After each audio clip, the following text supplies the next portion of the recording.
What if the world you knew was just a shoreline, and every map ended in sea monsters and empty white space? The age of discovery began with questions, some whispered in candlelight, others etched into salt-stained parchment. Why do the stars shift as we sail west? What lies beyond the horizon? Tonight, we'll drift gently into an era of wooden ships and uncertain oceans, of silent storms and celestial navigation, where brave and sometimes desperate explorers set sail not for glory, but for guesses. Forget the conquest. Forget the chaos. Let's close our eyes and sail slowly into forgotten ports, sleepy cartographer huts, and quiet moments when the world first felt infinite. If you'd rather fall asleep to lullabies of latitude and longitude than to noise and news, press subscribe, tap the bell, and like this video. You'll be joining a quiet crew of sleepy history lovers, gently exploring the past, one peaceful night at a time. Imagine yourself standing in a dusty workshop in 15th century Lisbon, where the air hangs thick with the smell of dried ink and aging parchment. The room is dimly lit by narrow windows that filter the Mediterranean sunlight through thick glass, casting long shadows across the large wooden table that dominates the space. Here, a middle-aged man with ink-stained fingers bends over a vast sheet of vellum, his brow furrowed in concentration as he carefully draws a coastline that he has never seen with his own eyes. This is not the romantic image of an explorer setting sail into the unknown, but rather the quiet, methodical work of the cartographer whose maps would determine whether ships returned home safely or vanished forever into the Atlantic mists. The man at the table is likely Pedro Reynel, though history has been strangely quiet about the individual names of most medieval map makers. His workshop contains instruments that would seem primitive to you today, but represented the pinnacle of mathematical precision in their time. A brass astrolabe hangs on the wall, its intricate circles and markings designed to measure the altitude of celestial bodies. Nearby rests a set of wooden dividers, their sharp points used to transfer distances from one chart to another with painstaking accuracy. The room's shelves are lined with portolan charts, those medieval navigation maps that showed coastlines with remarkable accuracy but left the interiors of continents as blank mysteries. These charts were the accumulated knowledge of generations of sailors, each adding their observations to the growing body of geographical understanding. The process of creating these maps was extraordinarily tedious. Each coastline had to be copied from existing charts, but the cartographer faced the constant challenge of reconciling conflicting information. A Genoese sailor might report a particular headland at a certain distance from a known port, while a Venetian captain insisted it was farther away. The cartographer had to weigh these conflicting accounts, often without ever seeing the coastlines himself. The margins of his working charts would be filled with tiny notations in cramped Latin, recording who had seen what and when, creating a paper trail of maritime observations that stretched back decades. Portolan charts were drawn on vellum made from sheepskin, each sheet requiring careful preparation. The skin had to be scraped clean of hair, stretched on a wooden frame, and treated with powdered pumice to create a smooth writing surface. The best vellum came from stillborn calves, as their skin was naturally thin and even in texture. This meant that every map began with a material that was already precious and difficult to obtain. The cartographer would stretch the vellum across his table, securing it with small weights to prevent it from warping in the humid coastal air. Then, using a silver point stylus, he would lightly sketch the basic outline of the known world, beginning always with the Mediterranean, that great inland sea that had been the center of Western navigation for 1,000 years. The Mediterranean coastline had been mapped with remarkable accuracy by medieval standards, but even here the cartographer faced significant challenges. The Portolan charts used a system of rhumb lines, those network of straight lines that radiated from compass roses placed at strategic points across the map. These lines represented constant compass bearings, allowing sailors to plot courses without having to constantly adjust their heading. The cartographer had to ensure that these lines remained accurate, while also depicting the actual coastline as faithfully as possible. This required not just artistic skill, but a deep understanding of the mathematical relationships between different points on the curved surface of the Earth, a challenge complicated by the fact that the Earth was believed by many scholars to be much smaller than it actually is. The real difficulty came when the cartographer attempted to extend his map beyond the familiar waters of the Mediterranean. For the Atlantic coast of Africa, he had to rely on the reports of Portuguese explorers who were pushing steadily southward in their quest to find a sea route to India. These reports were often frustratingly vague. A ship's captain might note that he had sailed for 17 days before reaching a river mouth where the water tasted fresh, but he might have no idea of his actual latitude or longitude. The cartographer had to translate these narrative descriptions into precise geographical positions, a task that required him to make assumptions about sailing speeds, wind patterns, and the accuracy of the captain's estimates. Sometimes he would receive multiple reports of the same coastline that contradicted each other in fundamental ways. One sailor might insist that a particular bay faced directly west, while another swore it open to the southwest. The cartographer had to decide which account to trust, knowing that his decision might mean the difference between life and death for future sailors. The tools available to these early map makers were surprisingly sophisticated in their simplicity. The astrolabe, borrowed from Islamic astronomers, allowed navigators to determine their latitude by measuring the angle of the sun or pole star above the horizon. The crossstaff, a simpler instrument consisting of a long staff with a sliding crosspiece, served a similar purpose but was easier to use on the rolling deck of a ship. The nocturnal, a circular instrument with various holes and pointers, could determine the time at night by observing the position of certain stars. Each of these instruments required careful calibration and considerable mathematical knowledge to use correctly. The cartographer had to understand not just how to use these tools himself, but how to translate their measurements into the flat representation of his maps. The most challenging aspect of the cartographer's work was dealing with the fundamental problem of representing a spherical Earth on a flat surface. Medieval mapmakers were aware of this challenge, though they approached it differently than we do today. They knew that the Earth was round, having inherited this knowledge from classical Greek sources, but they struggled with how to accurately depict its curved surface on parchment. Some maps used a simple conic projection, essentially imagining the Earth as a cone that could be unrolled into a flat surface. Others attempted more complex mathematical solutions, trying to preserve either accurate distances or correct compass bearings, but rarely both simultaneously. The result was that maps from this period, while remarkably accurate for local navigation, became increasingly distorted as they attempted to show larger areas. The economic reality of map-making during this period cannot be overlooked. A single Portolan chart represented months of labor and significant financial investment in materials.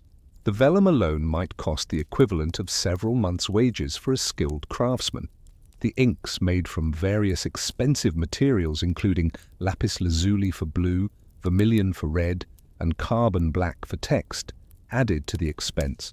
Then there were the instruments, many of which were made by specialized craftsmen and commanded high prices. A brass astrolabe might cost as much as a small house in a provincial town. This meant that map makers like our Lisbon cartographer were dependent on wealthy patrons, typically either merchants with extensive trading interests or the crowns of emerging nation-states that saw accurate maps as essential to their commercial and military ambitions. The Portuguese crown, in particular, invested heavily in cartographic knowledge during the 15th century. Prince Henry the Navigator, though he personally undertook few sea voyages, established a school of navigation at Sagres that brought together the best map makers, instrument makers, and ship designers of his time. This represented one of the first government-sponsored research institutions in history dedicated specifically to advancing the science of navigation and exploration.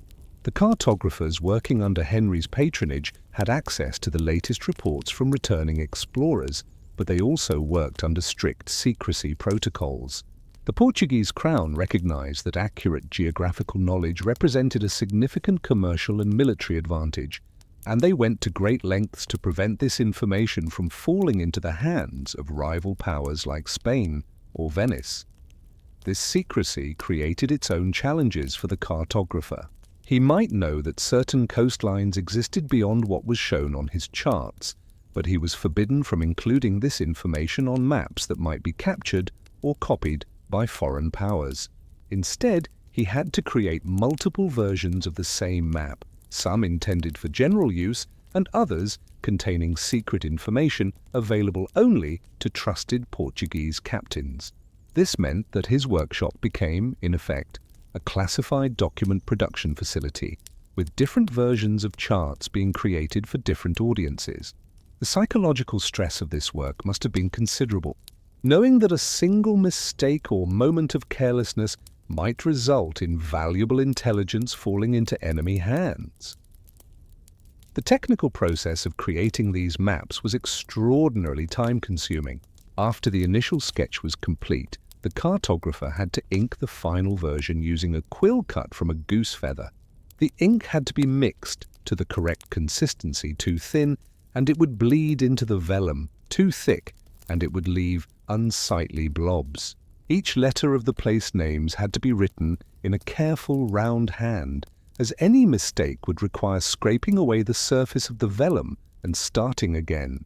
The compass roses, those beautiful circular designs that adorned Portolan charts, required especially careful work. They were typically drawn using a compass and straight edge, with each point of the compass rose precisely aligned to show the 32 traditional compass directions used by medieval sailors. The decoration of these maps presented another set of challenges.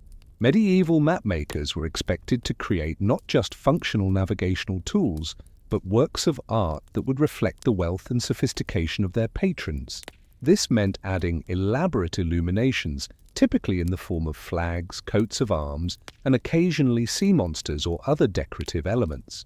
These decorations served multiple purposes. They demonstrated the mapmaker's artistic skill. They identified the political affiliations of different ports and territories, and they filled empty spaces that might otherwise remain blank. The cartographer had to be part artist, part mathematician, and part historian, understanding not just how to draw coastlines, but how to represent the political and cultural landscape of the known world. The real difficulty came when the cartographer attempted to extend his map beyond the familiar waters of the Mediterranean.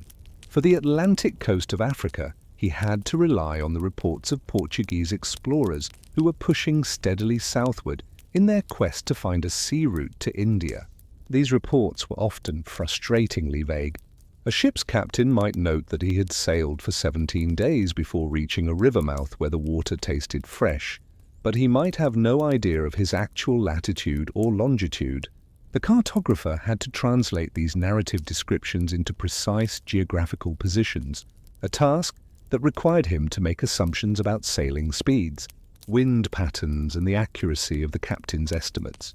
Sometimes he would receive multiple reports of the same coastline that contradicted each other in fundamental ways. One sailor might insist that a particular bay faced directly west, while another swore it open to the southwest.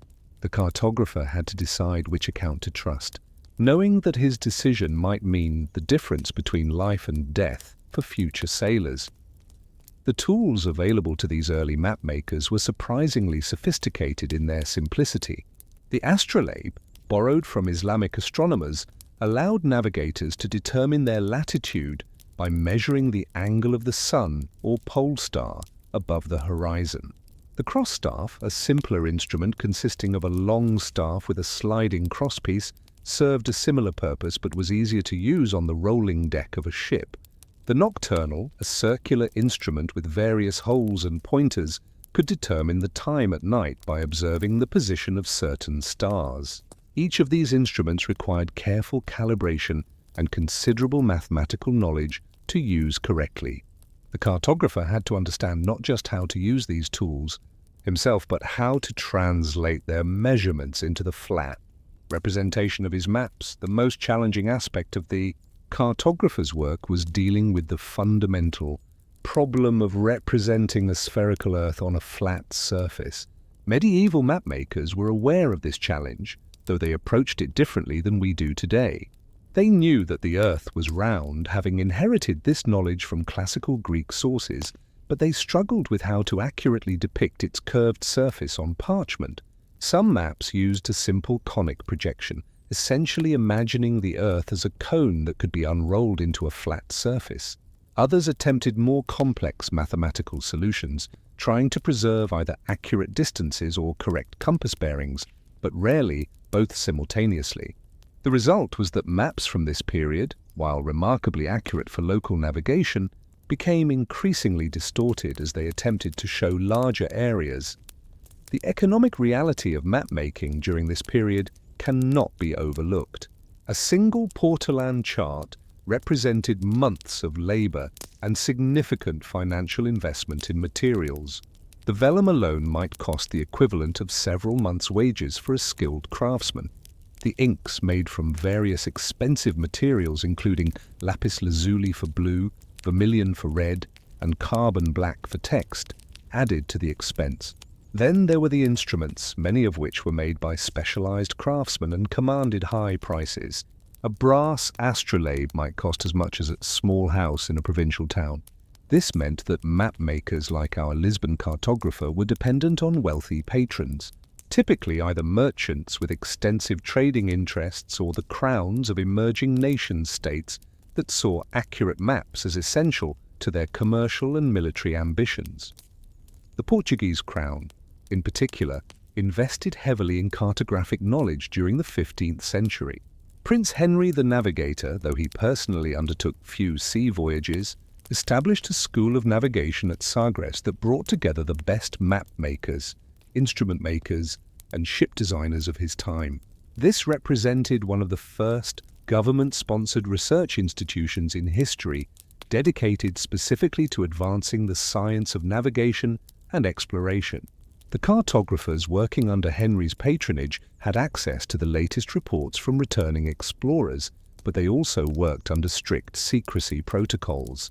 The Portuguese crown recognized that accurate geographical knowledge represented a significant commercial and military advantage, and they went to great lengths to prevent this information from falling into the hands of rival powers like Spain or Venice. This secrecy created its own challenges for the cartographer. He might know that certain coastlines existed beyond what was shown on his charts, but he was forbidden from including this information on maps that might be captured or copied by foreign powers. Instead, he had to create multiple versions of the same map, some intended for general use and others containing secret information available only to trusted Portuguese captains. This meant that his workshop became, in effect, a classified document production facility, with different versions of charts being created for different audiences. The psychological stress of this work must have been considerable, knowing that a single mistake or moment of carelessness might result in valuable intelligence falling into enemy hands. The technical process of creating these maps was extraordinarily time-consuming. After the initial sketch was complete, the cartographer had to ink the final version using a quill cut from a goose feather. The ink had to be mixed to the correct consistency. Too thin, and it would bleed into the vellum. Too thick, and it would leave unsightly blobs. Each letter of the place names had to be written in a careful round hand, as any mistake would require scraping away the surface of the vellum and starting again. The compass roses, those beautiful circular designs that adorned Portolan charts, required especially careful work. They were typically drawn using a compass and straight edge, with each point of the compass rose precisely aligned to show the 32 traditional compass directions used by medieval sailors. The decoration of these maps presented another set of challenges. Medieval mapmakers were expected to create not just functional navigational tools, but works of art that would reflect the wealth and sophistication of their patrons. This meant adding elaborate illuminations, typically in the form of flags, coats of arms, and occasionally sea monsters or other decorative elements. These decorations served multiple purposes. They demonstrated the mapmaker's artistic skill. They identified the political affiliations of different ports and territories, and they filled empty spaces that might otherwise remain blank. The cartographer had to be part artist, part mathematician, and part historian, understanding not just how to draw coastlines, but how to represent the political and cultural landscape of the known world. The workday of our Lisbon cartographer would have stretched from dawn until dusk, broken only by the necessary interruptions of meals and the evening prayers that structured medieval life.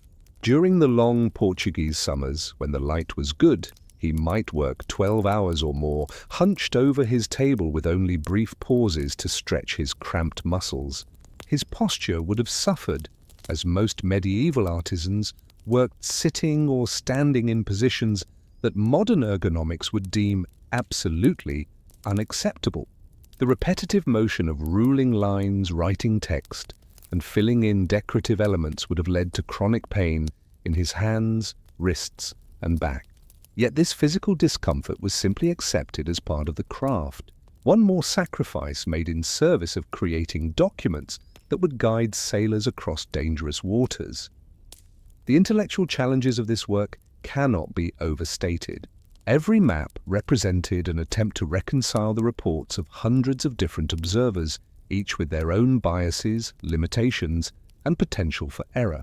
The cartographer had to develop an intuitive sense for which reports seemed reliable and which might be exaggerated or mistaken.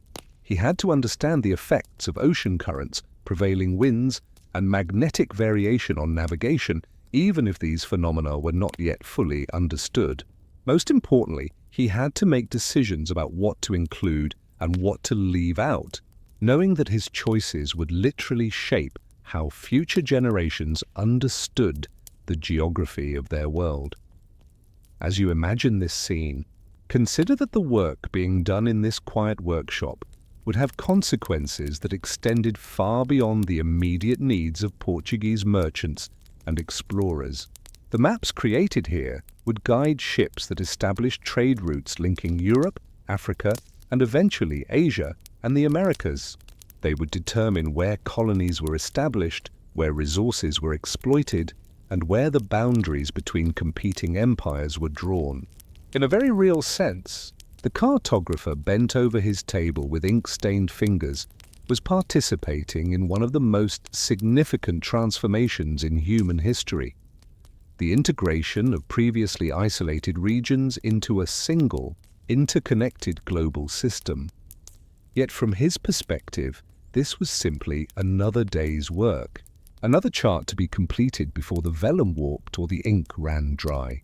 The enormous historical significance of his labor would have been invisible to him, obscured by the immediate technical challenges of getting the coastline of West Africa to match the conflicting reports he had received, or ensuring that the scale of his map remained consistent across its entire surface. This is perhaps the defining characteristic of the Age of Discovery, that its most significant agents were often people who understood themselves to be engaged in practical, technical work rather than world-changing historical events. The question that haunts this scene is how many similar workshops existed across Europe during this period, and how many anonymous cartographers contributed their technical expertise to what would become the most significant period of geographical expansion in human history. The surviving maps provide only a fragmentary record, suggesting that many more charts were created than have survived to the present day. Each represented hundreds of hours of careful labor, of squinting eyes and cramped hands, of mathematical calculations and aesthetic decisions, of reconciling conflicting reports and making educated guesses about coastlines that none of these men would ever see with their own eyes. What might this cartographer have thought as he worked late into the evening, the flickering candlelight casting dancing shadows across his careful work? Did he ever pause to consider that he was helping to redraw the map of the world? Or was he simply focused on the technical challenge of getting this particular headland to curve just so, or ensuring that the distance between two ports matched the calculations he had made from sailors' reports? The silence of the historical record leaves us to imagine this scene, to fill in the human details that official documents and surviving maps cannot provide. But as you drift towards sleep, perhaps you can picture this man, bent over his table in a dusty Lisbon workshop, participating in the quiet revolution that would transform how humanity understood its place in the world.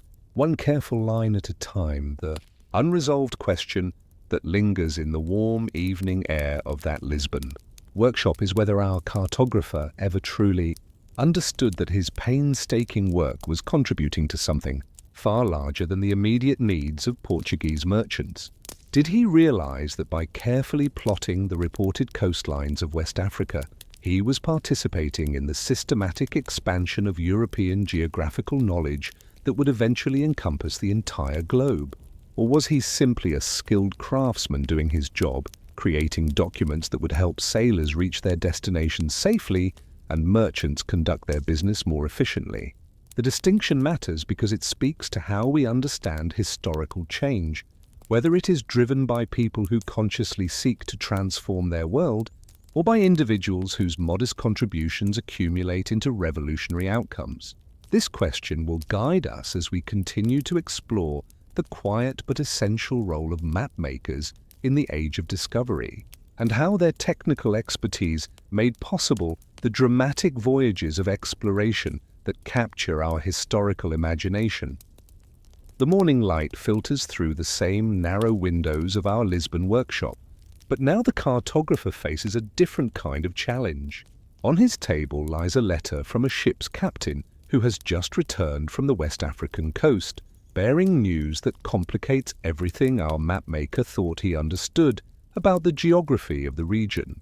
The captain reports that a bay he had previously charted as facing west actually opens to the southwest, and that what was thought to be a single continuous coastline actually contains a significant promontory that extends much farther into the Atlantic than anyone had suspected. This is not unusual in itself. Such corrections arrived regularly as Portuguese ships pushed farther south, but this particular report threatens to unravel weeks of careful work on the chart currently spread before him. The mathematical implications of this correction are substantial. Our cartographer has spent considerable effort ensuring that his map maintains consistent scale relationships, that the distance between Lisbon and the Canary Islands matches the known sailing time, and that the angle of the African coast as it trends southward remains accurate. Now he must decide whether to trust this new report and redraw significant portions of his chart, or to wait for corroborating evidence from other sailors. This decision cannot be made lightly, as each revision represents days of additional work and increases the risk of introducing new errors into what had been a carefully verified document. The problem is compounded by the peculiar medieval approach to distance measurement. Medieval sailors did not think in terms of latitude and longitude as we understand them today. Instead, they used a system based on sailing days, wind directions, and estimated speeds. A typical report might state that a ship had sailed southwest for 3 days with favorable winds before reaching a particular river mouth, then followed the coast eastward for another day before turning south again. The cartographer had to translate these narrative descriptions into precise geographical positions, but he faced the fundamental problem that wind speeds, ocean currents, and the accuracy of timekeeping at sea varied enormously from voyage to voyage. What one captain reported as a 3-day sail might take another captain 5 days under different conditions, making it impossible to establish reliable distance relationships. To address these challenges, our cartographer had developed his own system of verification. He maintained what he called his Book of Correspondence, a thick volume in which he recorded every geographical report he received, noting who had provided it, when they had sailed, what type of ship they had used, and how their observations compared with previous reports. Over time, he had begun to notice patterns that helped him evaluate the reliability of new information. Captains who sailed in spring, when the trade winds were most consistent, tended to provide more accurate distance estimates than those who sailed in winter. Reports from ships with experienced pilots who had made multiple voyages to the same region were generally more trustworthy than those from captains making their first journey. Slowly, painstakingly, he was developing a methodology for geographical accuracy that went beyond simply copying earlier maps. The political dimension of this work had become increasingly complex. The Portuguese crown had recently established a formal system of licensing for mapmakers, requiring them to submit their charts for official approval before they could be sold or distributed. This represented both an opportunity and a burden for our cartographer. On one hand, royal patronage provided steady income and access to the latest information from returning explorers. On the other hand, it meant that his work was subject to official scrutiny, and he could be held accountable if his maps proved inaccurate, or if they included information that the Crown wished to keep confidential. Several of his colleagues had already faced serious consequences for creating maps that revealed too much about Portuguese discoveries, and he had no desire to join them in the royal prison, or worse, face the Inquisition's attention for possessing potentially heretical geographical knowledge. The technical challenges he faced were mounting as Portuguese ships ventured farther from familiar waters. The Portolan chart system, which worked reasonably well for the Mediterranean, began to break down when applied to the vast Atlantic. The traditional 32 compass points that sailors used for navigation became increasingly inadequate as voyages extended into waters where magnetic variation was more pronounced, and where the great circle routes that ships naturally followed curved in ways that the straight rhumb lines of Portolan charts could not accurately represent. Our cartographer had begun experimenting with modified projection systems, trying to find ways to represent the curvature of the Earth that would remain practical for navigation while providing more accurate distance relationships over larger areas. His experiments had led him to some surprising conclusions about the nature of geographical knowledge itself. He had noticed that the most accurate charts were often those that acknowledged their own limitations, indicating areas where information was uncertain or where conflicting reports had not been resolved. This went against the medieval tradition of presenting knowledge as authoritative and complete, but it produced maps that sailors found more useful. A captain who knew that a particular section of coastline was based on uncertain reports might approach that area with greater caution, taking additional soundings and maintaining a sharper lookout for hazards. This practical approach to uncertainty represented a subtle but important shift in how geographical knowledge was conceived and communicated. The social status of mapmakers during this period was ambiguous and often uncomfortable. Cartographers, like our Lisbon craftsmen, occupied a middle ground between the educated scholars who debated the theoretical aspects of geography and the practical sailors who actually traversed the dangerous waters being mapped. They needed enough theoretical knowledge to understand the mathematical relationships they were representing, but they also required the practical understanding that came from knowing how their maps would be used in the real conditions of a ship's deck. This positioned them awkwardly in medieval society's rigid hierarchy. They were not merchants, though their work was essential to commerce. They were not scholars, though their profession required considerable learning. They were not sailors, though they needed to understand the practical challenges of navigation. This ambiguity was reflected in their economic status. They earned enough to support themselves comfortably, but rarely achieved the wealth or social prominence of the merchants who bought their maps, or the explorers whose discoveries they chronicled. The workshop itself had become a site of knowledge transmission that extended beyond the formal creation of maps. Apprentices who came to learn the craft found themselves immersed in a world where practical navigation, mathematical calculation, artistic technique, and commercial necessity intersected in complex ways. Our cartographer had taken on several apprentices over the years, and he had developed a rigorous curriculum that combined technical training with what he considered essential background knowledge. His apprentices learned not just how to draw coastlines and decorate compass roses, but how to evaluate the reliability of geographical reports, how to calculate distances using the instruments of the period, and how to understand the commercial and political implications of the information they were representing. This represented a form of technical education that was largely informal but remarkably comprehensive, creating a cadre of skilled craftsmen who carried these techniques to other ports throughout Europe. The seasonal rhythm of the cartographer's work followed the patterns of maritime activity. During the winter months, when storms made long ocean voyages impractical, he focused on revising and improving existing maps, incorporating information from sailors who had returned before the winter season began.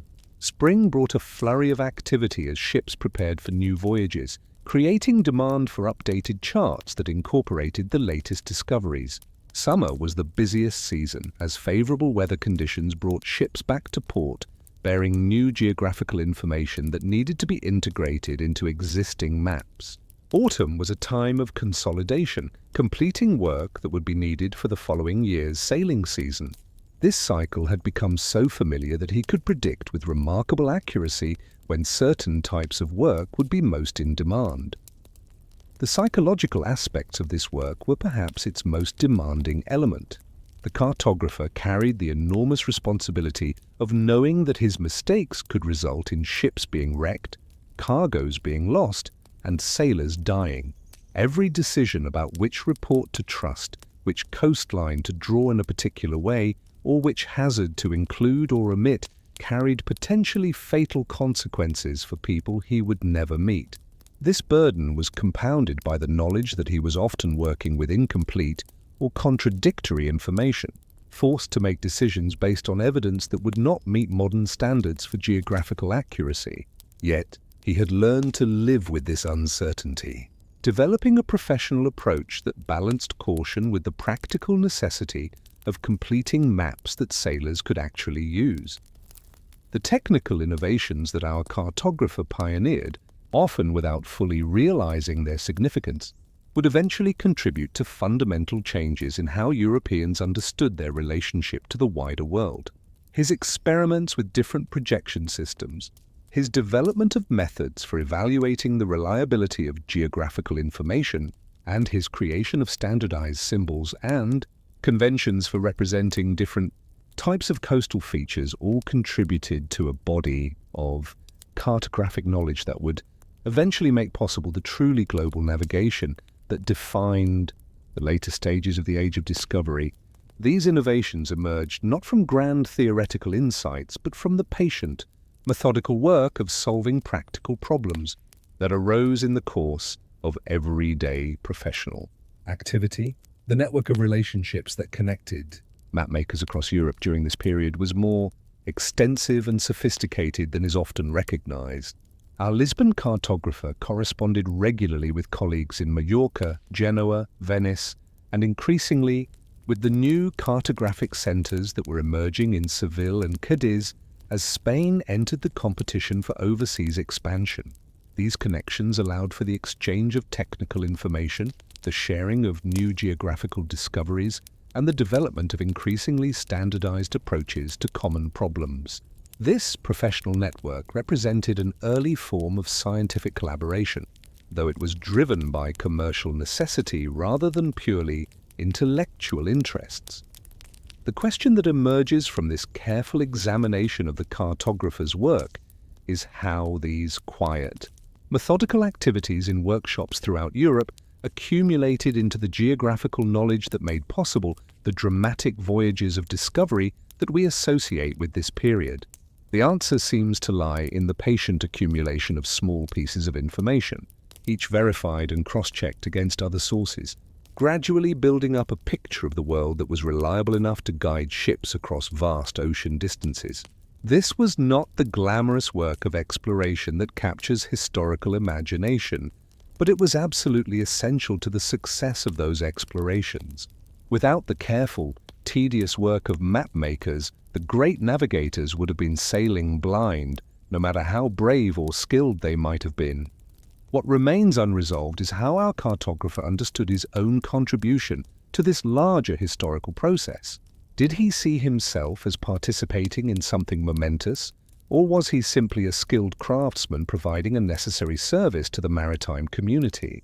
Did he ever pause to consider that the lines he drew so carefully would guide ships that would connect previously isolated parts of the world, initiating processes of cultural exchange, economic integration, and political transformation that would reshape human history?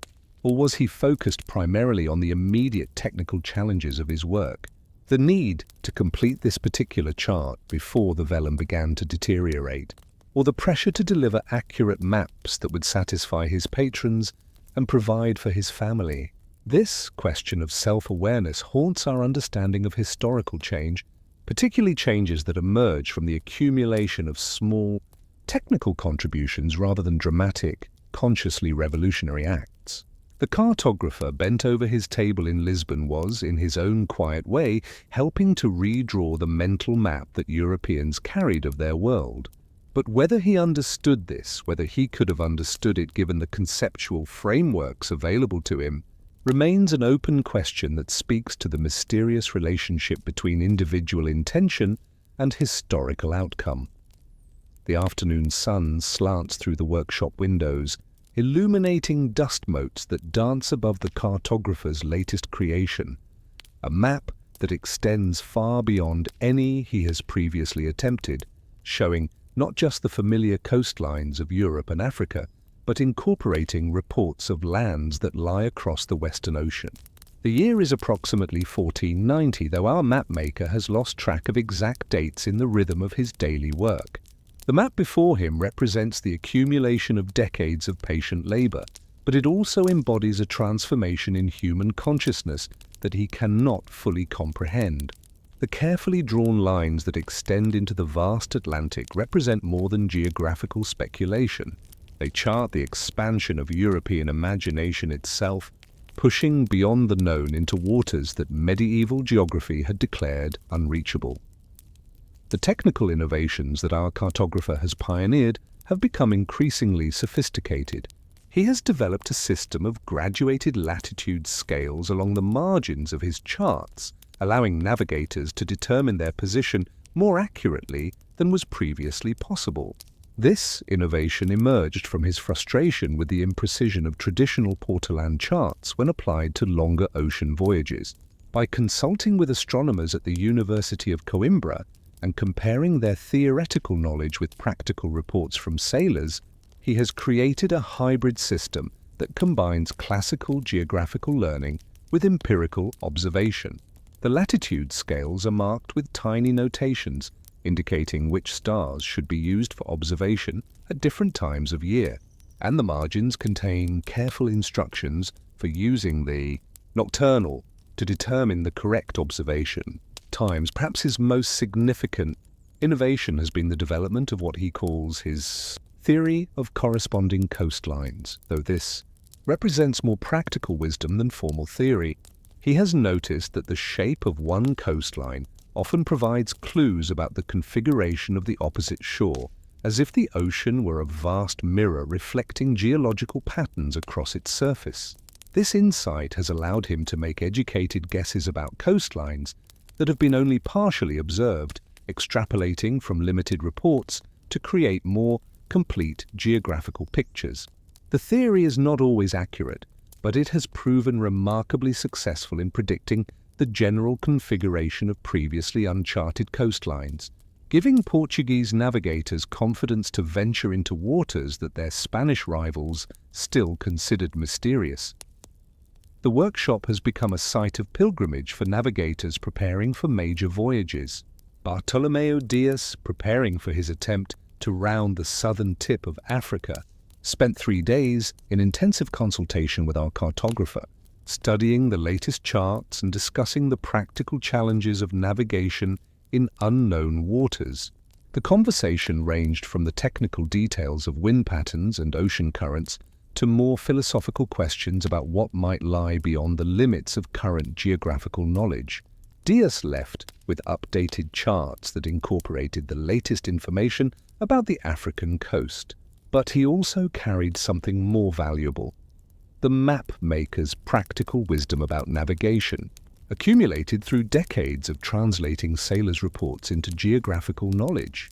This transfer of tacit knowledge represented one of the most important but least documented aspects of the Age of Discovery. The economic transformation that our cartographer's work has enabled has been profound but largely invisible to him. His maps have guided ships that have established trade routes carrying gold from West Africa, spices from India, and eventually silver from the Americas. These trade routes have generated enormous wealth that has fundamentally altered the European economy, but the map maker sees only the modest payments he receives for his charts. He remains unaware that his technical innovations have contributed to the rise of banking systems that can finance long-distance trade, to insurance mechanisms that can spread the risks of ocean commerce, and to accounting methods that can track profits across vast geographical distances. His workshop exists in a curious liminal space, participating in global economic transformations while remaining physically and socially removed from their most dramatic manifestations. The social changes that his work has facilitated have been equally dramatic but equally invisible. The maps he creates have guided ships that carry not just cargo but people, missionaries spreading Christianity to newly contacted regions, administrators establishing colonial governments, settlers founding new communities in distant lands, and enslaved Africans being transported across the Atlantic in chains. These human movements have created entirely new societies, blended cultures, and tragic displacements that will echo through centuries of human history. Yet none of this appears in the careful lines and decorative compass roses that adorn his charts. The human consequences of geographical knowledge remain hidden behind the technical precision of cartographic representation. The intellectual revolution that his work embodies has been perhaps the most significant transformation of all. By creating maps that extend beyond the limits of direct human observation, our cartographer has helped to establish new ways of thinking about knowledge itself. His charts represent an assertion that the world can be known, measured, and represented with sufficient accuracy to guide human action across vast distances. This represents a fundamental shift from medieval scholasticism, which emphasized the accumulation of authoritative texts, to empirical science, which values systematic observation and verification. The mapmaker himself would not have understood these larger philosophical implications, but his patient accumulation and verification of geographical data has contributed to a new epistemological foundation for human understanding. The personal cost of this work has been substantial but largely unacknowledged. Our cartographer's eyesight has deteriorated from decades of close work in poor lighting conditions. His back is permanently bent from years hunched over his table, and his hands show the arthritis that comes from holding fine instruments in precise positions for hours at a time. The psychological burden of knowing that his mistakes could cost lives has left him with chronic insomnia and digestive problems that medieval medicine cannot effectively treat. His marriage has suffered from his obsessive dedication to his work, and his children have grown up with a distant father who was perpetually preoccupied with the precise placement of coastlines they would never see. These personal sacrifices were not made in service of some grand historical mission, but simply because the work demanded such attention and because his professional identity required such dedication. The question of legacy haunts the final years of our cartographer's career. He has accumulated a substantial body of technical knowledge, but he has no systematic way to preserve or transmit this knowledge beyond the individual apprentices he has trained. His innovations in projection systems, his methods for evaluating geographical reports, his understanding of the relationships between different coastal features, all of this exists primarily in his head and in the practice of his hands. He has attempted to write down some of his techniques, but the process of translating tacit knowledge into explicit instructions has proven frustratingly difficult. How do you explain the intuitive sense that tells you when a sailor's report seems reliable, or the aesthetic judgment that determines when a coastline looks right in its relationship to surrounding features? These skills, developed through thousands of hours of careful practice, resist systematic documentation. The broader historical significance of his work has become apparent only gradually, and perhaps not fully even to him. The maps he has created have guided ships that have connected previously isolated parts of the world, initiating processes of cultural exchange, economic integration, and political transformation that will fundamentally alter human civilization. His technical innovations have contributed to the development of more accurate navigation systems, which in turn have made possible the regular ocean commerce that will become the foundation of global economic systems. His patient accumulation of geographical knowledge has helped create the conceptual framework that allows Europeans to imagine the world as a single, interconnected system rather than as a collection of separate regions with only incidental relationships to one another. Yet as he works on his final major project, a comprehensive world map that attempts to integrate all the geographical knowledge accumulated during his career, he struggles with a sense of inadequacy that seems to grow stronger as his technical skills reach their peak. The more he learns about the world, the more he becomes aware of how much remains unknown and perhaps unknowable. The reports that arrive from returning ships increasingly describe phenomena that do not fit easily into existing cartographic conventions. The ocean currents that carry ships across the Atlantic seem to follow patterns that cannot be represented adequately with traditional rumline systems. The variations in magnetic declination that navigators report suggest that the Earth's magnetic field is more complex than current understanding allows. The descriptions of weather patterns, seasonal variations, and biological phenomena that sailors encounter in distant waters suggest geographical relationships that his maps cannot adequately represent. The final realization that emerges in the twilight of his career is that his work has been simultaneously more important and more limited than he ever understood. His maps have guided ships across dangerous waters and have helped to establish trade routes that will generate enormous wealth. They have provided the geographical knowledge that allows European powers to extend their influence across the globe. They have contributed to fundamental changes in how humans understand their relationship to the natural world. Yet they remain fundamentally inadequate representations of the complex reality that they attempt to depict. The coastlines he has drawn so carefully are merely momentary configurations of land and sea, subject to constant change from erosion, sedimentation, and tectonic activity. The political boundaries he has indicated with such precision represent temporary arrangements that will shift as power relationships evolve. The biological and cultural information that his maps cannot represent, the distribution of plant and animal species, the locations of indigenous settlements, the patterns of seasonal weather, may ultimately prove more important than the geographical relationships he has so meticulously documented. As he lays down his pen for the final time, having completed what he knows will be his last major map, our cartographer faces the essential paradox of all human knowledge. His life's work has contributed to a vast expansion of geographical understanding, but it has also revealed the infinite complexity of the world that humans attempt to know and master. The lines he has drawn represent both knowledge and ignorance, both the achievement of human understanding and its fundamental limitations. The maps he has created will guide future generations of explorers, merchants, and conquerors, but they will also become obsolete as new discoveries reveal the inadequacy of existing geographical knowledge. His technical innovations will be refined and superseded by new techniques that he cannot imagine.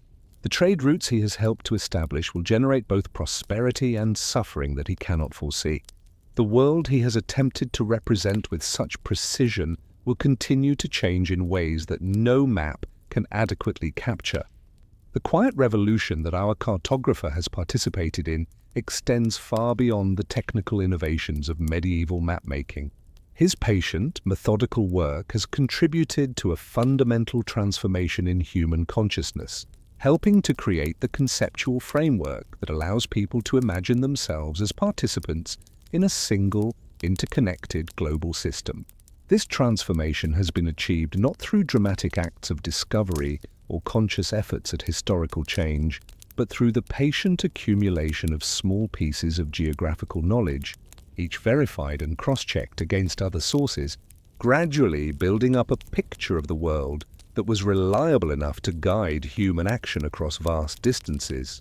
The age of discovery that we associate with famous navigators and dramatic voyages has actually been made possible by the quiet revolution carried out in workshops like this one, where anonymous craftsmen have devoted their lives to creating the geographical knowledge that makes bold exploration possible. The final irony is that the most significant aspect of our cartographer's legacy may be not the maps he has created, but the method of knowledge accumulation that his work represents. His patient verification of geographical information, his systematic cross-checking of conflicting reports, his development of standardized symbols and conventions, these methodological innovations have contributed to the emergence of empirical science as a way of understanding the world. The transition from medieval scholasticism to modern science has been driven not just by theoretical insights, but by the practical necessity of creating reliable knowledge for navigation, commerce, and empire. The cartographer bent over his table in Lisbon has participated in this transformation without ever fully understanding its significance, helping to create the epistemological foundation that will support centuries of scientific and technological development. As darkness falls over the workshop, our cartographer faces the ultimate historical question: whether the quiet, methodical work that has consumed his life has been significant enough to justify the personal sacrifices it has demanded. The maps he has created will deteriorate, the technical knowledge he has accumulated will become obsolete, and the trade routes he has helped to establish will eventually be superseded by new forms of transportation and communication. Yet the methodological innovations that his work represents, the systematic accumulation and verification of empirical knowledge, the creation of standardized systems for representing complex information, the patient resolution of conflicting reports through careful analysis, these may prove more durable than the specific geographical knowledge he has so carefully documented. The quiet revolution of the age of discovery has been carried out not by the famous navigators whose names are recorded in history books, but by anonymous craftsmen like our Lisbon cartographer, whose patient, methodical work has created the knowledge foundation that makes dramatic historical change possible. What remains unresolved as we leave this dusty Lisbon workshop is whether our cartographer ever achieved any recognition of the broader significance of his life's work, or whether he died believing himself to be simply a skilled craftsman who had provided a necessary service to the maritime community. Did he understand that his patient accumulation of geographical knowledge had contributed to fundamental transformations in human consciousness, economic organization, and political power? Or did he remain focused on the technical challenges of his craft, the need to complete each map with sufficient accuracy to guide sailors safely across dangerous waters? This question speaks to the mysterious relationship between individual intention and historical outcome, between the quiet, methodical work that occupies individual lives and the dramatic transformations that shape human history. The age of discovery that we remember for its bold explorers and dramatic voyages has actually been made possible by the patient, boring work of anonymous craftsmen whose technical innovations accumulated into revolutionary change. Imagine yourself standing in a cramped warehouse in Venice during the late 15th century, surrounded by the intoxicating aroma of spices that has filled this chamber for decades.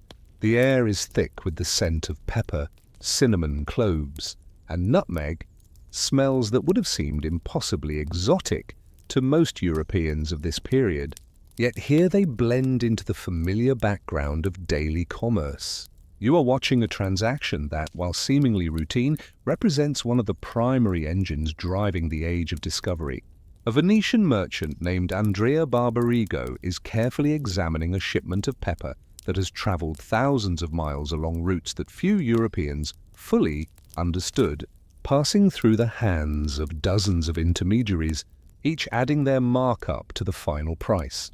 The pepper before you, black as coal and fragrant as paradise, has already increased in value by approximately 1,000% since it was harvested on the Malabar coast of India, and it will increase another 200% before it reaches the tables of European nobility. The economics of this transaction are simultaneously simple and extraordinarily complex. The pepper has traveled by ship from the Malabar coast to the Persian Gulf, then overland through Mesopotamia to the Mediterranean ports of Syria or Lebanon, then by ship again to Venice. Each stage of this journey has involved different merchant communities, different currencies, different systems of weights and measures, different languages, and different systems of commercial law. The pepper has been taxed by local rulers, protected by mercenary guards, stored in warehouses owned by different merchant houses, and insured through mechanisms that combined genuine risk assessment with elaborate superstition. The final price that Barbarigo pays reflects not just the cost of production and transportation, but also the risks of piracy, shipwreck, bandit attacks, political upheaval, and currency fluctuations that plagued long-distance trade during this period. The Venetian merchant's examination of the pepper is meticulous and ritualized. He weighs samples from different bags, checking for adulteration with cheaper fillers like millet or ground nutshells that unscrupulous traders sometimes used to increase their profits. He rubs the peppercorns between his fingers, smelling the aroma and examining the color to determine freshness and quality. He tastes small amounts, rolling them between his teeth to assess their pungency and detect any signs of mold or deterioration that might have occurred during the long journey. This process can take hours, and the skills involved have been developed over generations of Venetian spice trading. Barbarigo's ability to assess pepper quality will determine whether he makes a profit or suffers a loss on this transaction. And these profits or losses will accumulate over time to determine whether his family maintains its position in Venice's competitive commercial hierarchy. The pepper trade was not merely about luxury consumption for the wealthy, though that was certainly an important aspect. Pepper served as a practical necessity in medieval European cuisine, particularly for preserving meat during the long winter months when fresh supplies were unavailable. The antimicrobial properties of pepper and other spices made them essential for food safety in an era before refrigeration and modern preservation techniques. A medieval European household might spend as much as 10% of its annual income on spices, making them a significant portion of household budgets across a broad socio-economic spectrum. This created a demand that was both substantial and relatively inelastic. People would pay extraordinary prices for spices because they had few practical alternatives for food. Preservation and flavor enhancement, the financial mechanisms that supported this trade, were sophisticated and innovative for their time. The Venetians had developed a system of maritime insurance that spread the risks of long-distance trade across multiple investors. A single spice shipment might be insured by dozens of different merchants, each taking a small portion of the risk in exchange for a corresponding share of the potential profits. This system allowed for the concentration of capital necessary to finance large spice purchases, while spreading the risk so widely that no single merchant would be ruined by the loss of a single ship. The insurance contracts were themselves complex financial instruments that specified different levels of coverage for different types of losses, creating a nuanced risk management system that would seem familiar to modern financial professionals. The political implications of the spice trade extended far beyond the commercial realm. The enormous profits generated by pepper and other spices had made Venice one of the wealthiest and most powerful states in Europe, capable of maintaining a formidable navy and exerting significant influence over European politics. The Venetian arsenal, where the Republic's warships were built, was the largest industrial complex in Europe during this period, employing thousands of workers and producing ships at a rate that seemed miraculous to contemporary observers. The wealth generated by the spice trade funded not just military power, but also the artistic and architectural achievements that have made Venice a byword for Renaissance culture. The pepper trade, in its quiet, boring way, was underwriting the transformation of European civilization. Yet this system was becoming increasingly vulnerable to disruption. The traditional spice routes passed through territories controlled by the Ottoman Empire, which had been expanding steadily and was now in a position to impose increasingly heavy taxes on spice caravans passing through its territory. The fall of Constantinople in 1453 had already disrupted traditional trade patterns, forcing caravans to take longer and more expensive routes through territory controlled by local rulers who demanded their own tribute payments. Each additional tax or tribute payment increased the final cost of spices in European markets, making the traditional overland routes increasingly uneconomical. European merchants were caught in a dilemma. The demand for spices remained strong, but the supply was becoming more expensive and less reliable. The Portuguese response to this crisis represented a bold attempt to circumvent the traditional spice routes entirely. Prince Henry, the navigator's systematic exploration of the African coast was driven not by intellectual curiosity or geographical speculation, but by the hard economic reality that whoever controlled the spice trade would control enormous wealth and power. The Portuguese crown had invested heavily in shipbuilding, navigation technology, and geographical knowledge with the explicit goal of finding a sea route to India that would bypass Ottoman-controlled territory entirely. This represented one of the first examples of government-sponsored commercial research and development, driven by the recognition that geographical knowledge could be converted directly into economic and political power. The ships that the Portuguese were developing for this trade were technological marvels that represented significant innovations in naval architecture. The caravel, with its combination of square and lateen sails, could sail closer to the wind than any previous European vessel, making it possible to navigate out of the Mediterranean and into the wider Atlantic. These ships were also designed to withstand the longer voyages and rougher conditions of oceanic travel, incorporating lessons learned from decades of coastal exploration along the African shore. The investment in these ships represented enormous capital commitments, but the potential profits from the spice trade justified the risks and expenses involved in developing new maritime technology. The learning curve for this new approach to the spice trade was steep and expensive. Portuguese sailors had to develop new techniques for long-distance navigation, new methods for preserving food and water during extended voyages, and new ways of maintaining crew morale and discipline during months at sea. They had to learn to negotiate with African rulers for provisions and safe harbor, developing diplomatic skills that were quite different from the commercial acumen required for Mediterranean trade. They had to understand the seasonal patterns of wind and weather that governed oceanic navigation, knowledge that could only be gained through expensive trial and error. Each voyage represented a significant investment of capital and human lives. With no guarantee of success, the mundane details of this transformation were often more important than the dramatic moments that capture historical attention. The development of better casks for storing water, the creation of preserved foods that could last for months without spoiling, the refinement of astronomical instruments for determining latitude, the establishment of supply posts along the African coast, these boring technical innovations were essential for making long-distance spice trade economically viable. Portuguese merchants and sailors spent years working out the practical details of this new approach to commerce, solving problems that ranged from preventing shipworm damage to wooden hulls to determining the optimal sailing seasons for different segments of the journey to India. The competition between different European powers for control of the spice trade was intensifying throughout this period. The Venetians were not unaware of Portuguese efforts to find a sea route to India, and they took various measures to protect their commercial position. They attempted to improve their relationships with Ottoman rulers to ensure continued access to traditional trade routes.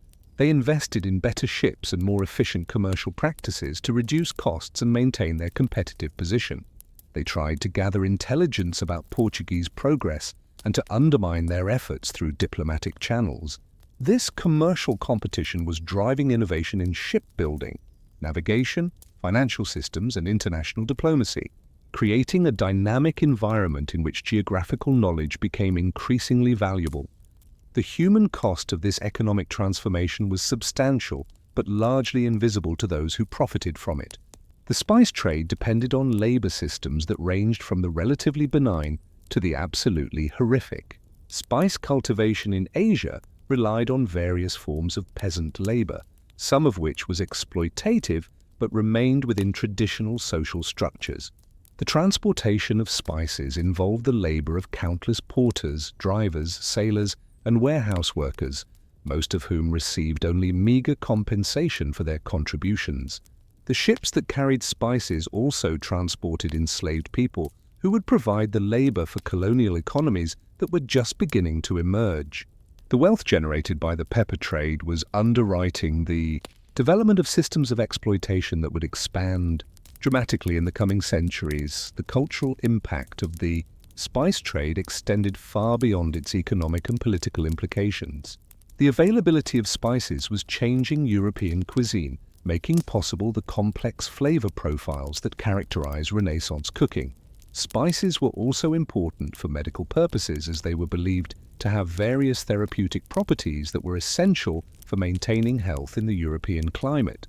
The taste for spices was creating new forms of cultural distinction, as the ability to afford and appreciate these exotic flavors became a marker of social status and sophistication. The boring economics of pepper trading was underwriting fundamental changes in European culture, creating new forms of consumption, new aesthetic preferences, and new ways of understanding the relationship between Europe and the wider world. The question that emerges from this examination of the spice trade is whether the merchants and sailors who participated in this commerce understood that they were participating in historically significant transformations. Did Barbarigo appreciate that his careful assessment of pepper quality was contributing to processes that would fundamentally alter European civilization? Did the Portuguese navigators who risked their lives to find sea routes to India understand that they were helping to establish the commercial foundation for European global dominance? Or were they simply pursuing immediate economic opportunities, responding to market conditions and competitive pressures without considering the larger historical implications of their activities? This question speaks to the mysterious relationship between individual economic motivation and historical change, between the mundane activities of commerce and the dramatic transformations that characterize the age of discovery. The Venetian warehouse, where we left Andrea Barbarigo, examining his pepper shipment, has emptied for the evening. But the real work of the spice trade is just beginning in the counting houses that line the Grand Canal. Here, in rooms lit by flickering oil lamps, scribes sit hunched over ledgers that record in meticulous detail the complex calculations that determine whether families like the Barbarigo will prosper or decline. These calculations represent the sophisticated financial mathematics that underpinned the age of discovery, though they appear as nothing more than rows of numbers scratched onto paper with quill pens. The boring work of accounting, risk assessment, and profit calculation was actually driving the geographical expansion of European power in ways that the men making these calculations could not have imagined. The fundamental equation that governed the spice trade was deceptively simple. Purchase price plus transportation costs plus risk premiums must be less than the selling price in European markets. However, each component of this equation contained layers of complexity that required sophisticated mathematical analysis. The purchase price in Asian markets varied dramatically depending on local political conditions, seasonal availability, and the negotiating skills of European factors who lived permanently in spice-producing regions.